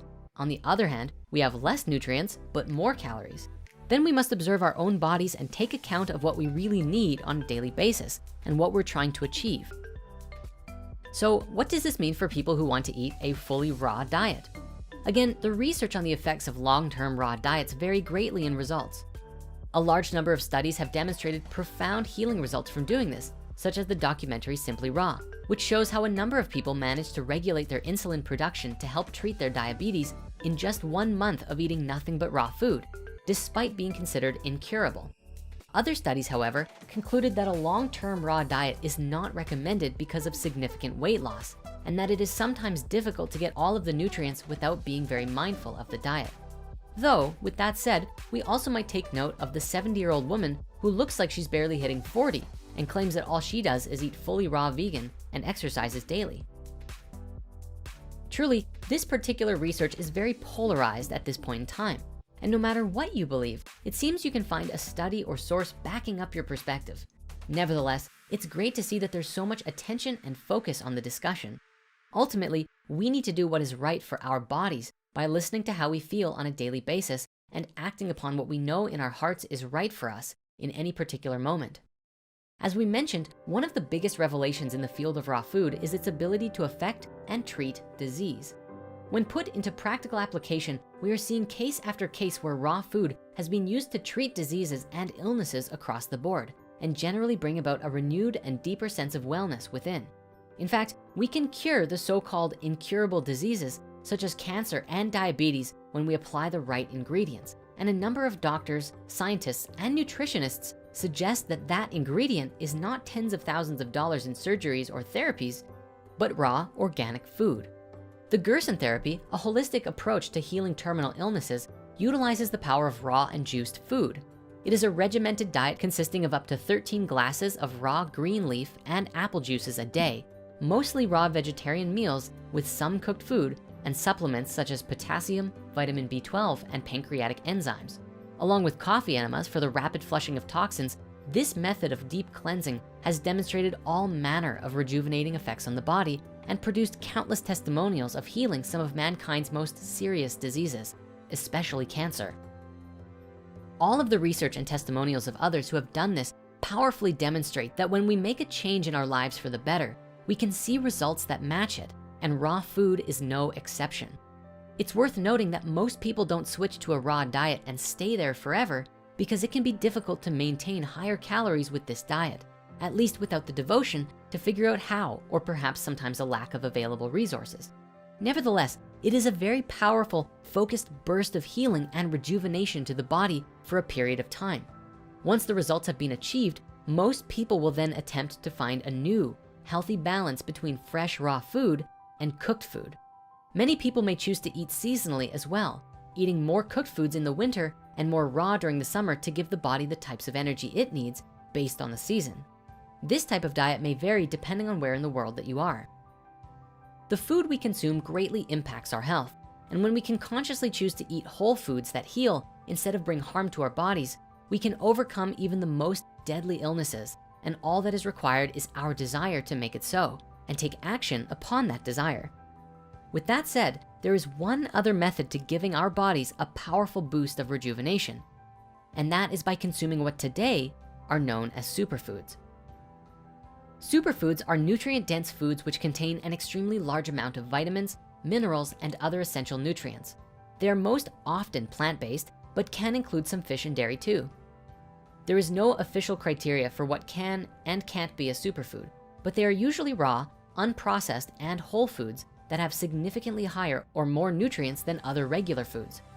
Some of the most popular superfoods include berries, quinoa, certain beans and nuts, and dark leafy greens like kale, Swiss chard, spinach, and collards. Fish like salmon, sardines, and mackerel are also considered to be superfoods in that they contain a high amount of omega-3 fatty acids. One of the most notable qualities of superfoods is their high level of antioxidants. Antioxidants are molecules which protect the cells in the body from other harmful molecules like free radicals. One example study of this in particular showed that the phenolic compounds from blueberries can actually inhibit colon cancer cell growth. Some of the more uncommon but extremely powerful superfoods include ginseng, goji berries, buckwheat, reishi mushrooms, kelp, wheatgrass, spirulina, hemp seeds, chia seeds, flax seeds, and raw cacao. Among that list, spirulina is one of the most notable superfoods, being 60% protein and containing a hefty dose of vitamins A, K1, K2, B12, and iron, manganese, and chromium. It has 2,800% more beta carotene than carrots, 3,900% more iron than spinach, and 280% more antioxidants than blueberries. It's seriously amazing. Raw cacao also has more than 300 phytochemicals in it, nearly 4 times the antioxidant power of regular dark chocolate, containing protein, calcium, carotene, thiamine, riboflavin, and magnesium. Uncomparable to regular store-bought chocolate, which contains next to none of the same nutrients due to being cooked, and also being much higher in trans fats and sugar. Generally, superfoods are regarded as powerful safeguards against chronic disease. They have the potential to prolong your life and support your body's healthy physique by lowering cholesterol, producing much needed enzymes, inhibiting cancer-causing cell growth, unclogging your arteries, and so much more. Ultimately, bringing this topic to a close, we always want to come back to the message of balance.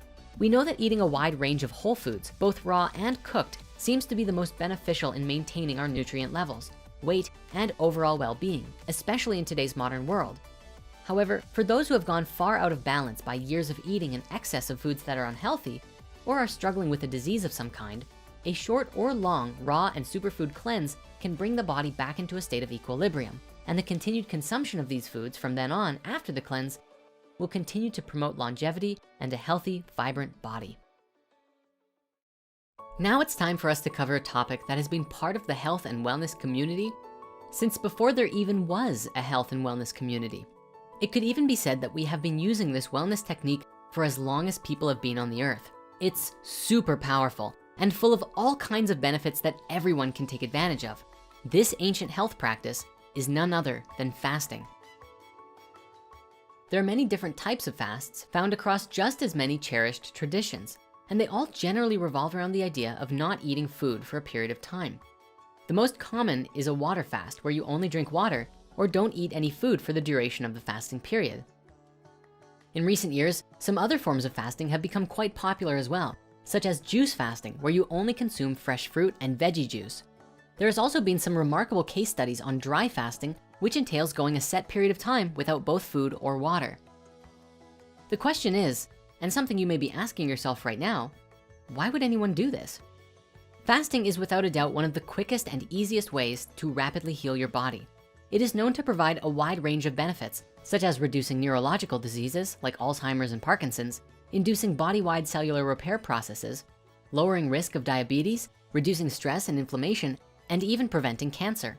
On top of these benefits, fasting also spurs deep mental, emotional, and spiritual healing, helping you release worries, anxieties, stresses, and even helping to get rid of certain addictions. In this way, we then find new clarity and peace within mind, body, and spirit, and may even come to places of deep spiritual revelation.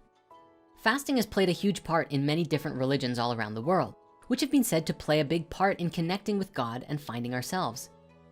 In Christianity, Jesus fasted for 40 days in the wilderness after being baptized by John in the River Jordan. In Buddhism, the Buddha practiced extreme levels of fasting prior to his enlightenment. In Islam, Muhammad practiced fasting quite regularly and initiated a new type of fasting called intermittent fasting, which was abstaining from eating and drinking from sunrise to sunset. This fast was adopted by all Muslims during the month of Ramadan and still takes place today. Fasting also plays a large role in Jainism, Taoism, and many other spiritualities. Across all of these faiths, they believe that fasting would bring incredible miracles into our lives.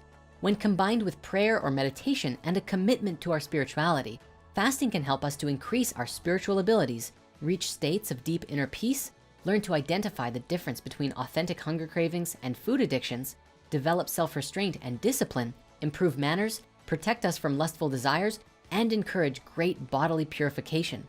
This is only a small list of the possibilities of what can happen physically, emotionally, mentally, and spiritually when we participate in a fast. So how does this work? Well, on a physical level, our bodies have an innate capacity to heal themselves.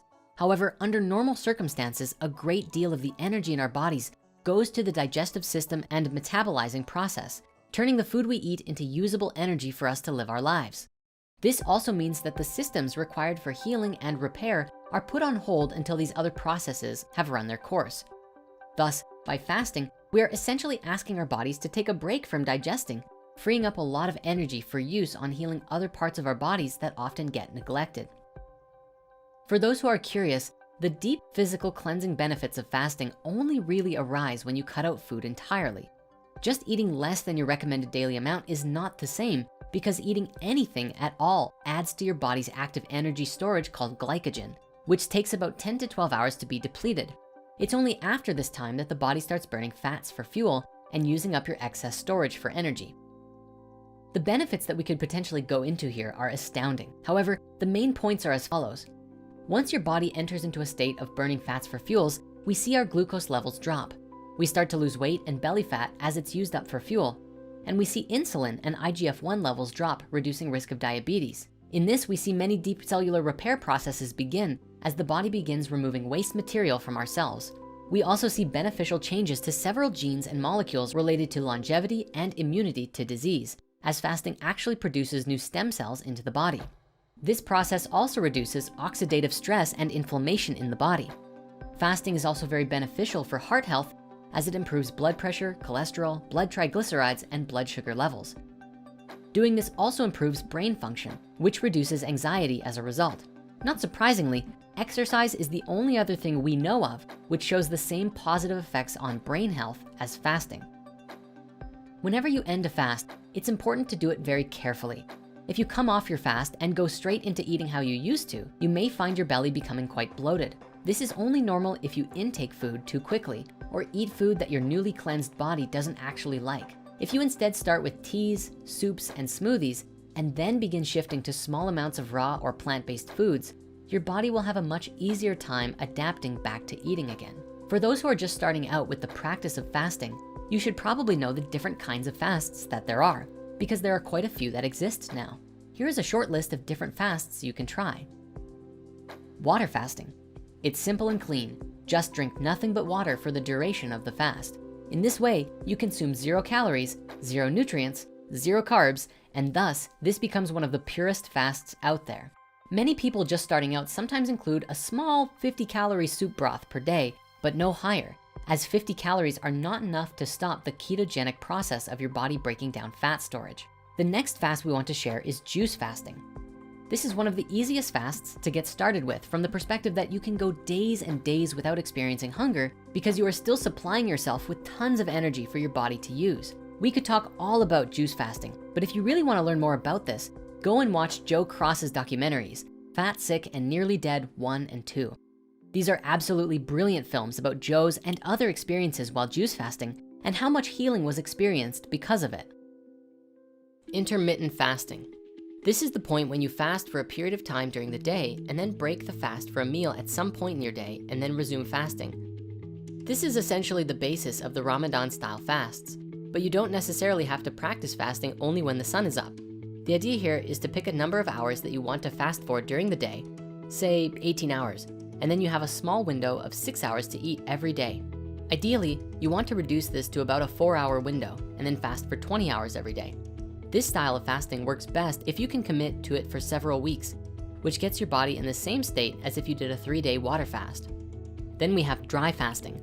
Before I even describe this one, I'd like to express not to try this fast until you have practiced other forms of fasting for a long time and not to practice it without supervision. That said, this is going to blow your mind.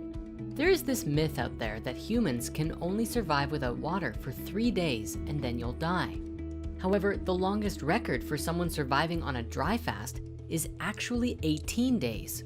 It is suggested that this is the same fast that was practiced by Jesus, Buddha, Moses, and Krishna in the old scriptures, but nobody knows for sure. Dry fasting is particularly intense because it involves cessation of both food and liquid for the duration of the fast. Some even restrict physical contact with water as well, because under dry fasting conditions, the skin becomes even more absorptive to the moisture in the air and what you touch. Normally, toxins are released through the liquid in the body, but since there is very little water in the body at this point, toxins are eliminated by a unique mechanism whereby each cell essentially becomes its own furnace to burn up its own waste by attempting to rebalance the heightened level of pressure between the inside and the outside of the cells. This method of fasting also releases more living stem cells into the body than regular fasting. A Russian doctor named Dr. Filanov has practiced medical dry fasting with his patients and experienced some tremendous results in healing some very deadly diseases, and has compiled his research into a book called Dry Medical Fasting, Myths and Reality. A translation of the book is available on our website, and we'll provide links below in the author comments. My live action counterpart, Jordan, actually did a 7-day dry fast between the August eclipses of 2017, and you can read about them on his blog, which will also post a link to that in the comments too. There's also a lot of new fasting systems out there that have been invented, such as the Master Fast Cleanse. This is a fast which combines intermittent juice fasting and dry fasting, where you consume dark juices for 6 hours per day, and then dry fast for the remaining 18 hours until the next hydration period. You also consume a small amount of psyllium husk pudding with activated charcoal and bentonite clay, which is essentially a fiber that massages your intestines and peels toxins out of your colon as it moves through. Then once a week, you dry fast for a longer period, and that longer dry fast duration increases over the course of the fast, which is upwards of 60 to 120 days. Our friend Giovanni did this fast, and if you'd like to read about the experiences he had, you can do so on the Collective Evolution website, and we'll post links in the author comments below. Now, again, for those who are just starting fasting, or who even are seasoned vets, we'd like to give you some warnings and advice to keep everyone safe. Firstly, be careful and don't push yourself too hard. If you've never done fasts before, it can be jarring and very difficult to do a fast more than a day or two, but that's a great place to start. The first 3 or 4 days are always the hardest, but once you get into the flow of it, you might even find that you're not even hungry once the fat burning really begins. Also, fasting becomes easier with every friend or family member you do it with. When you have mutual support from the community around you, it's just naturally easier than if everyone around you is eating and you are not, where it becomes incredibly easy to fall off the fast before your body has fully reset. Moving on in the conversation of health and nutrition, now it's time for us to really get our hands dirty as the topic shifts to literally the dirt on agriculture. When addressing the topic of nutrition and healing diseases with food, I wish we could simply say, eat fruits and vegetables and all of your problems will be solved. This idea has a lot of truth to it, especially if we live in a world of perfect gardens.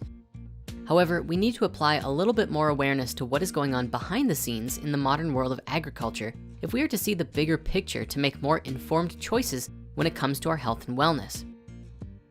Because of the way we have constructed our lives as a species, when investigating industrial plant-based agriculture, we have found that the system is in the same kind of trouble as it is with many other industries that we've looked at previously.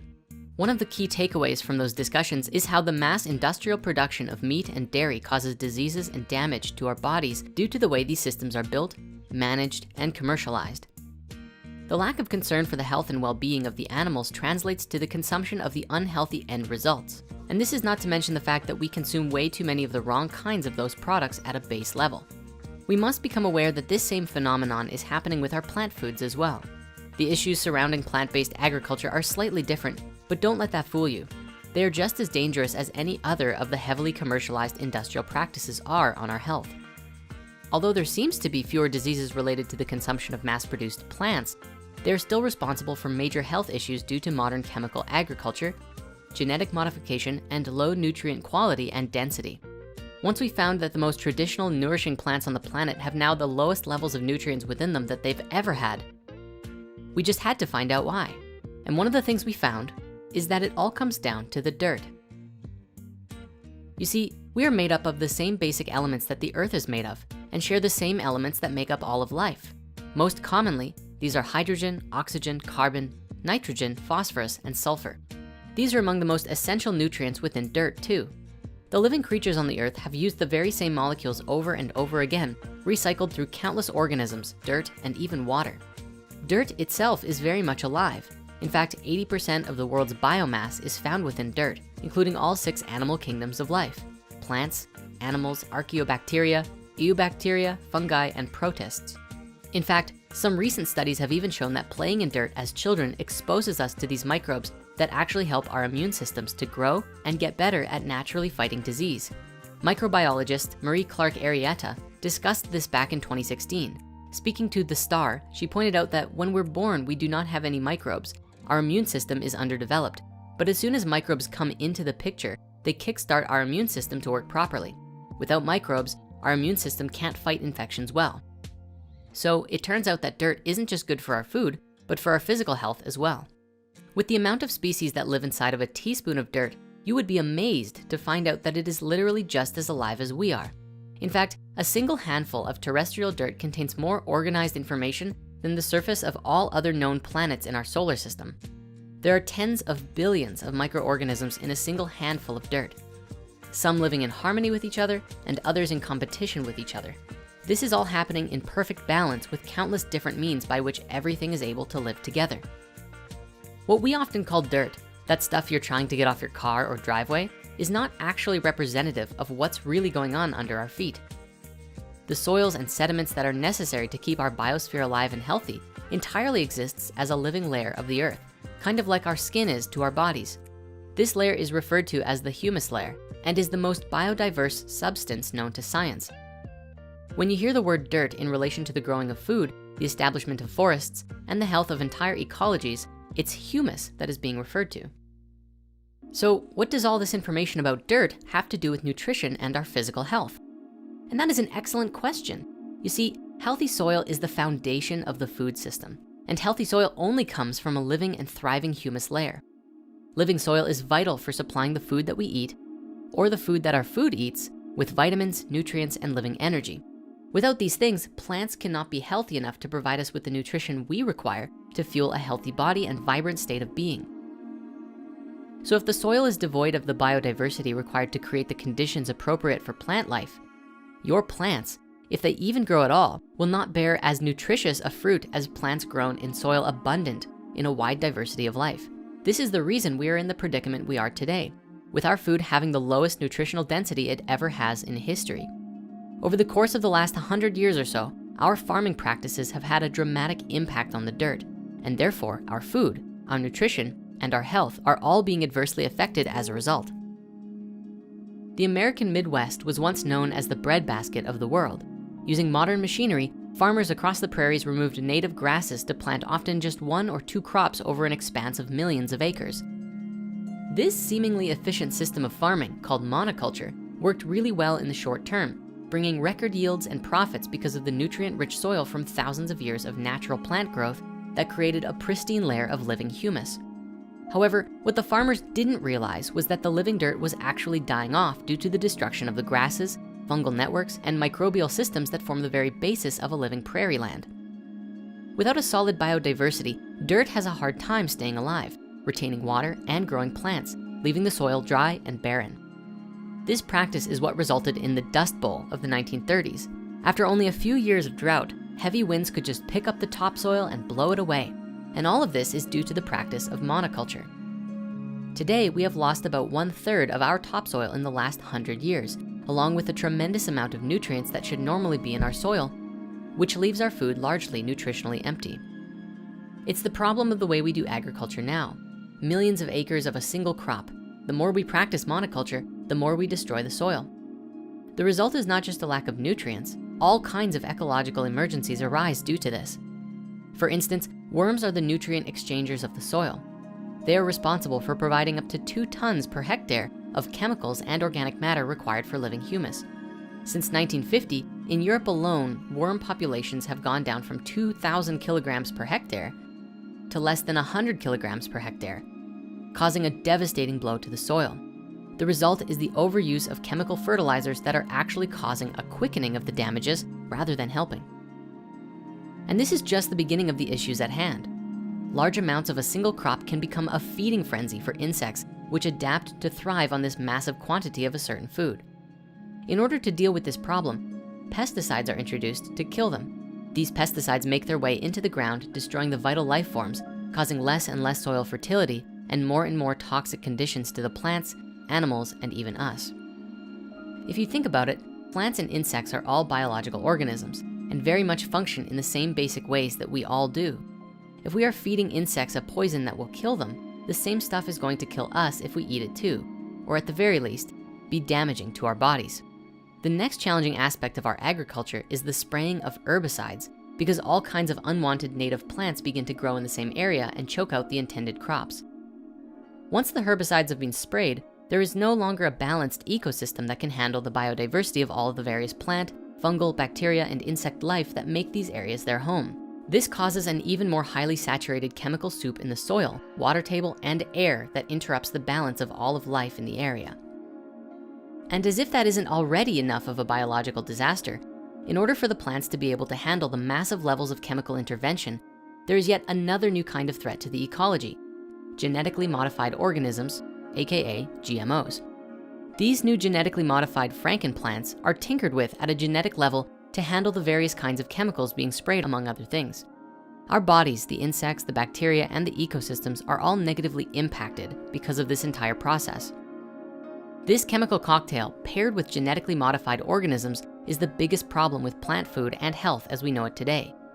For instance, the National Cancer Institute has found links between consuming pesticides to leukemia, Hodgkin's disease, non-Hodgkin's lymphoma, and many other forms of cancer.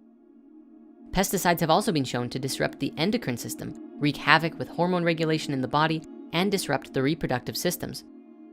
Children are especially susceptible to the damage caused by consuming foods with pesticides, with results showing that they may greatly impact the development of the central nervous system. And to think this is all just the end result of a single misunderstanding about growing society's food: the naively simple, yet tragically ecocidal practice of monoculture. It's at this time I'd love to bring up a video that you might have seen several years back. It's called My Potato Project: The Importance of Organic, in which an adorable little girl named Elise presents her science experiment on the difference between organic and inorganic foods. Now, the full video you can watch on your own. It's pretty short and I do recommend it, but here's the simple version. She tried growing a non-organic store-bought potato, and after 3 weeks, nothing happened. She tried growing a store-bought, organically certified potato, and over a month, it finally grew these, in her own words, wimpy little vines. And finally, she went to a local farmer's market and got an organic potato from the grower who brought it directly from the farm. After only 1 week, it looked like this. The entire project really is incredible for several reasons. The first is observing just how much life energy natural foods have within it, and how much of that is drained when they are treated with chemicals. Elise also explains the dangers of these herbicides, which go deep into the cell structure of the plants, so washing them doesn't actually make a difference. Companies may claim that herbicides aren't bad, but if they weren't toxic, would the people spraying them really need to be wearing what look like radiation suits? So what can we do with this information? One simple answer is start a permaculture garden, and we're gonna explore that very soon. Otherwise, if you can, start frequenting farmers markets so that you can support the small local farmers who offer a wide variety of fresh vegetables grown with more traditional methods promoting healthier soil. If you are a farmer or know farmers who may be using traditional practices, we wanna say thank you. Even more than this, if you are doing the practices of permaculture, we are deeply grateful, as it surely takes a great deal of time, devotion, and effort to convert your farm over to these more wholesome systems. Anyone introducing healthy crop rotation cycles, permacultural practices, or creating vertical greenhouses to save space are helping everyone and everything to be healthier and happier in every way. And at this moment, I'd love to extend an open invitation to all of the large industrial agriculture organizations responsible for creating the chemicals, equipment, and GMOs that are poisoning our people and our planet. We understand that you're doing the best that you can with the information that you have, and that all of the resources spent on pesticides, herbicides, and GMOs are a result of years of monoculture development, which, out of necessity, required you to implement those systems. With that said, I'd like to invite you to take account of everything we've explored in this movie and make a change. If you change your system internally from the top and restructure the way food is grown across all of your farms, you set yourself up to be seen as heroes to the people of the planet by supporting and demonstrating what it means to live in harmony with the earth. In this way, you set yourself up for a long, healthy, and sustainable practice, help heal the world, and continue to thrive as an organization. Now, this part of the conversation was mostly all based around land agriculture and plants, but we also have to take a moment to acknowledge that this same exact thing is happening in our seas and oceans, and it's having a very dire and adverse effect to all of the marine life and the natural ecosystems on the planet as a result. Oil and garbage pollute the water, choking its inhabitants and causing tremendous suffering for literally everyone. For example, it was recently discovered that the tiny synthetic fibers of our clothes are released bit by bit through our washing machines and end up in the very fish that we eat. And in 2019, it was shown that ice sheets in the Arctic actually contain traces of microplastic. Let that sink in for a moment.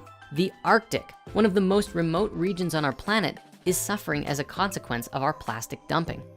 It's very important that as we reevaluate and change our farming and agricultural practices on land, we also must do the same thing for our relationships and practices with aquatic life, cultivating a healthy and sustainable practice of aquaculture. But with everything that we've looked at, even when times may seem bleak, the truth is we are in the process of discovering the miracle of who we really are and step into a whole new way of life on Earth. But to get there, it takes a deep respect for all of life and honoring all that has come before us.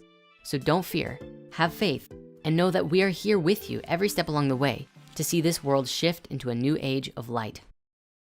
Understanding and cultivating the requirements for living a healthy life is one of the most important foundations we need to build as both individuals and as a species. We can see very clearly that when the body is healthy, the mind works right. When the mind works right, the emotions are more fluid and true. When the emotions are true, the spirit can thrive. And simply having a more healthy body can dramatically increase our spiritual connection to ourselves. When the whole ecosystem of our body of consciousness thrives, we become powerful creators in our own rights. As we do this collectively, the entire world is transformed into the paradise it's designed to be through our good work in the world. It is critically important that we do this work, both internally and externally, because we need to bring both into balance to create real harmony. As Bruce Lipton teaches us, epigenetics, the environment, is what shapes our genetics, the individual. Epigenetics is the subset of phenomenon which affects genes from outside the DNA. But of course, the DNA still plays a vital role. Epigenetics are simply described as changes caused by the environment that affect how our genes are passed on. These flow hand in hand in a perpetual cycle of give and take throughout our existence.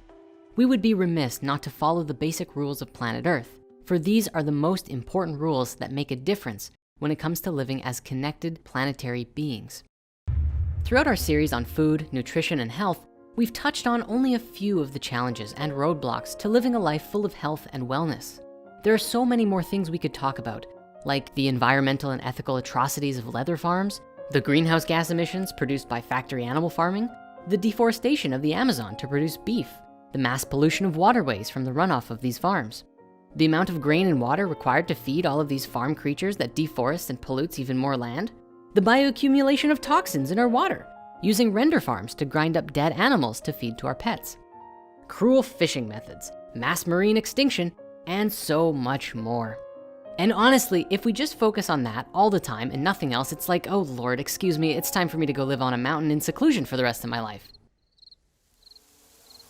However, before you sell all of your worldly possessions, allow me to share with you something that can really make a difference and support the cultivation of great change. Now, don't get me wrong, focus on the problems is important for us to understand them, to see how we've created the mess we have. But if we stare for too long and do nothing, we just make ourselves depressed and never create anything new. If we can shift our mindset and focus to a solutions-based approach to these challenges, we can shift our behavior and produce beautiful change with rapid speed. And this is exactly what happened in Australia many years ago. In the late 1960s, two pioneering academics in the world of agriculture came together to develop a new way of looking at how we live on the earth in relationship with the requirement of healthy food, safe shelter, clean water, appropriate sun, fresh air, strong communities, and happy lives. By 1978, Bill Mollison and David Holmgren published Permaculture 1 and made it available to the public. This evolved into the final design manual presented to the world by Bill Mollison in 1988 entitled Permaculture, a Designer's Manual.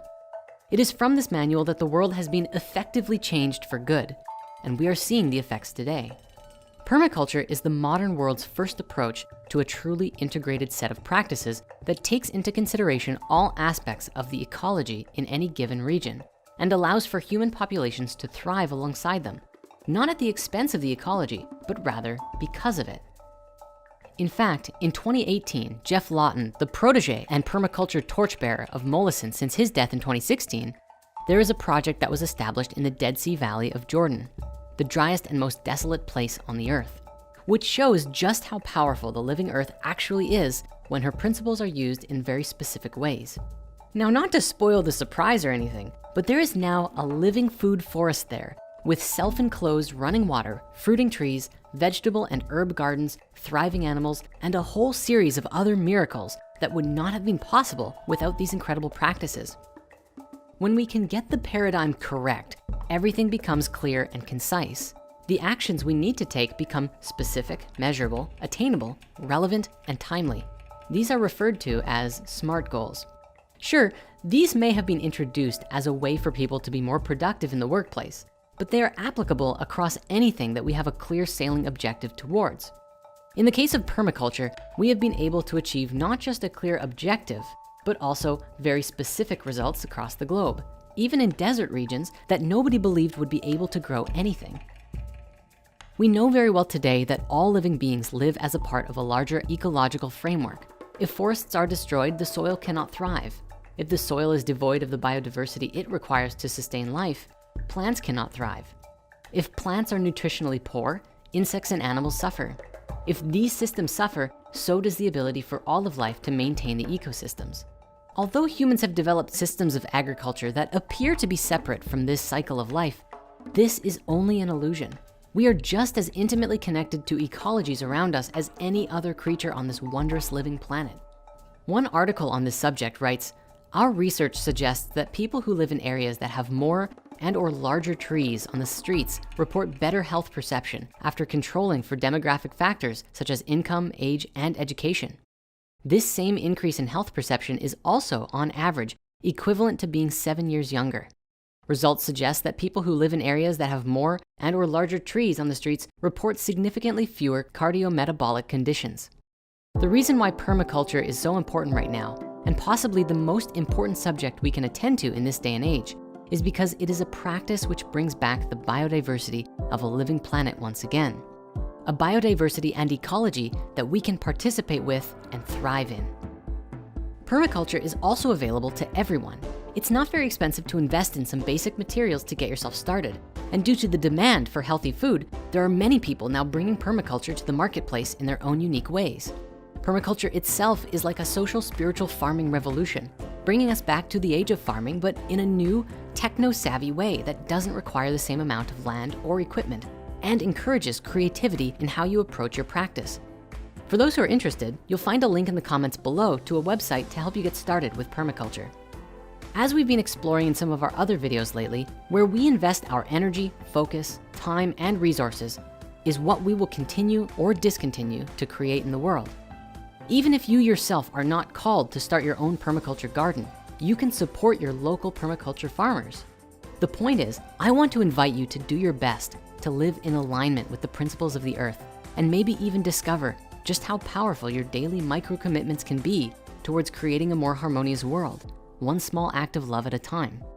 Your increased health, wellness, and longevity will be its own reward for your efforts.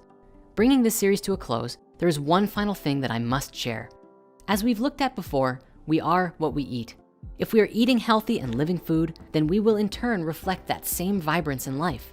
According to a recent estimate by the National Institute of Health, 90% of cells in the human body are bacterial, fungal, or otherwise non-human. This means that up to 90% of your body is made up of a massive collective of small organisms that aren't necessarily you. At a conscious level, everything you eat is or was alive at some level, unless you're that one guy who ate the plane. And when food is ingested, it becomes part of your body of consciousness. If the food we eat is artificially modified, poisoned, or raised in an environment of fear and stress, we will take on that same energy simply by putting it into our body. What's amazing about this is that this is where many of our cravings actually come from. It's not necessarily that we, as in our souls, want that cheeseburger, but that the microorganisms that live inside us are hungry for a particular chemical combination of salt, sugar, and fat, and are emitting signals to our bodies that asks us to keep eating those foods. But if we create the opportunity for ourselves to cleanse our bodies, such as through fasting or eating differently, or even plant medicine, we clear out those microorganisms, and over time, the cravings we have change naturally as a result. We have this incredible ability to adapt. Our bodies do it on a daily basis. If we have grown up eating unhealthy foods, our bodies become used to this diet and learn to make it work. However, just because we can survive this way does not mean we are thriving. To add to this more, we must take into consideration that in addition to what you eat, we must also be mindful of how we eat. There is a practice known as mindful eating, which is slowly eating, chewing thoroughly, taking time to appreciate the texture and flavor of your food. A great article published by Psychology Today about mindful eating says, it helps us to become aware of who in the body-heart-mind complex is hungry and how and what is best to nourish it. Each of us are responsible for what we put into our bodies, and we're responsible for the way that we feel as a result. When we can learn to shift our relationship with food and health, we begin to thrive. The more that we personally thrive, the greater an impact we can have on the world. Albert Einstein wrote that a new type of thinking is essential if mankind is to survive and move toward higher levels. What this means is that with all of the problems in the world, no amount of tinkering with these problems will create a dramatic change unless we change our own internal state first. We learn from Hermeticism that our outer world reflects our inner world. The more we shift inside, the greater ability we have to create a shift in the world outside. One of the ways we do this is by recognizing that the internal and external are in constant flux. Every time you eat something, you are bringing something outside in, and the energy that you receive from the thing that you ate carries into the world through your actions. So ask yourself, what am I bringing into my body today? And then what am I putting out into the world as a result? Throughout this series, we've looked at a lot of different information regarding food, health, and how to optimize our personal ecosystems to thrive in a chaotic world. With this, I thank you so much for watching. Please don't forget to leave a comment if you learned something fun, and we'll see you again soon in another Spirit Science video.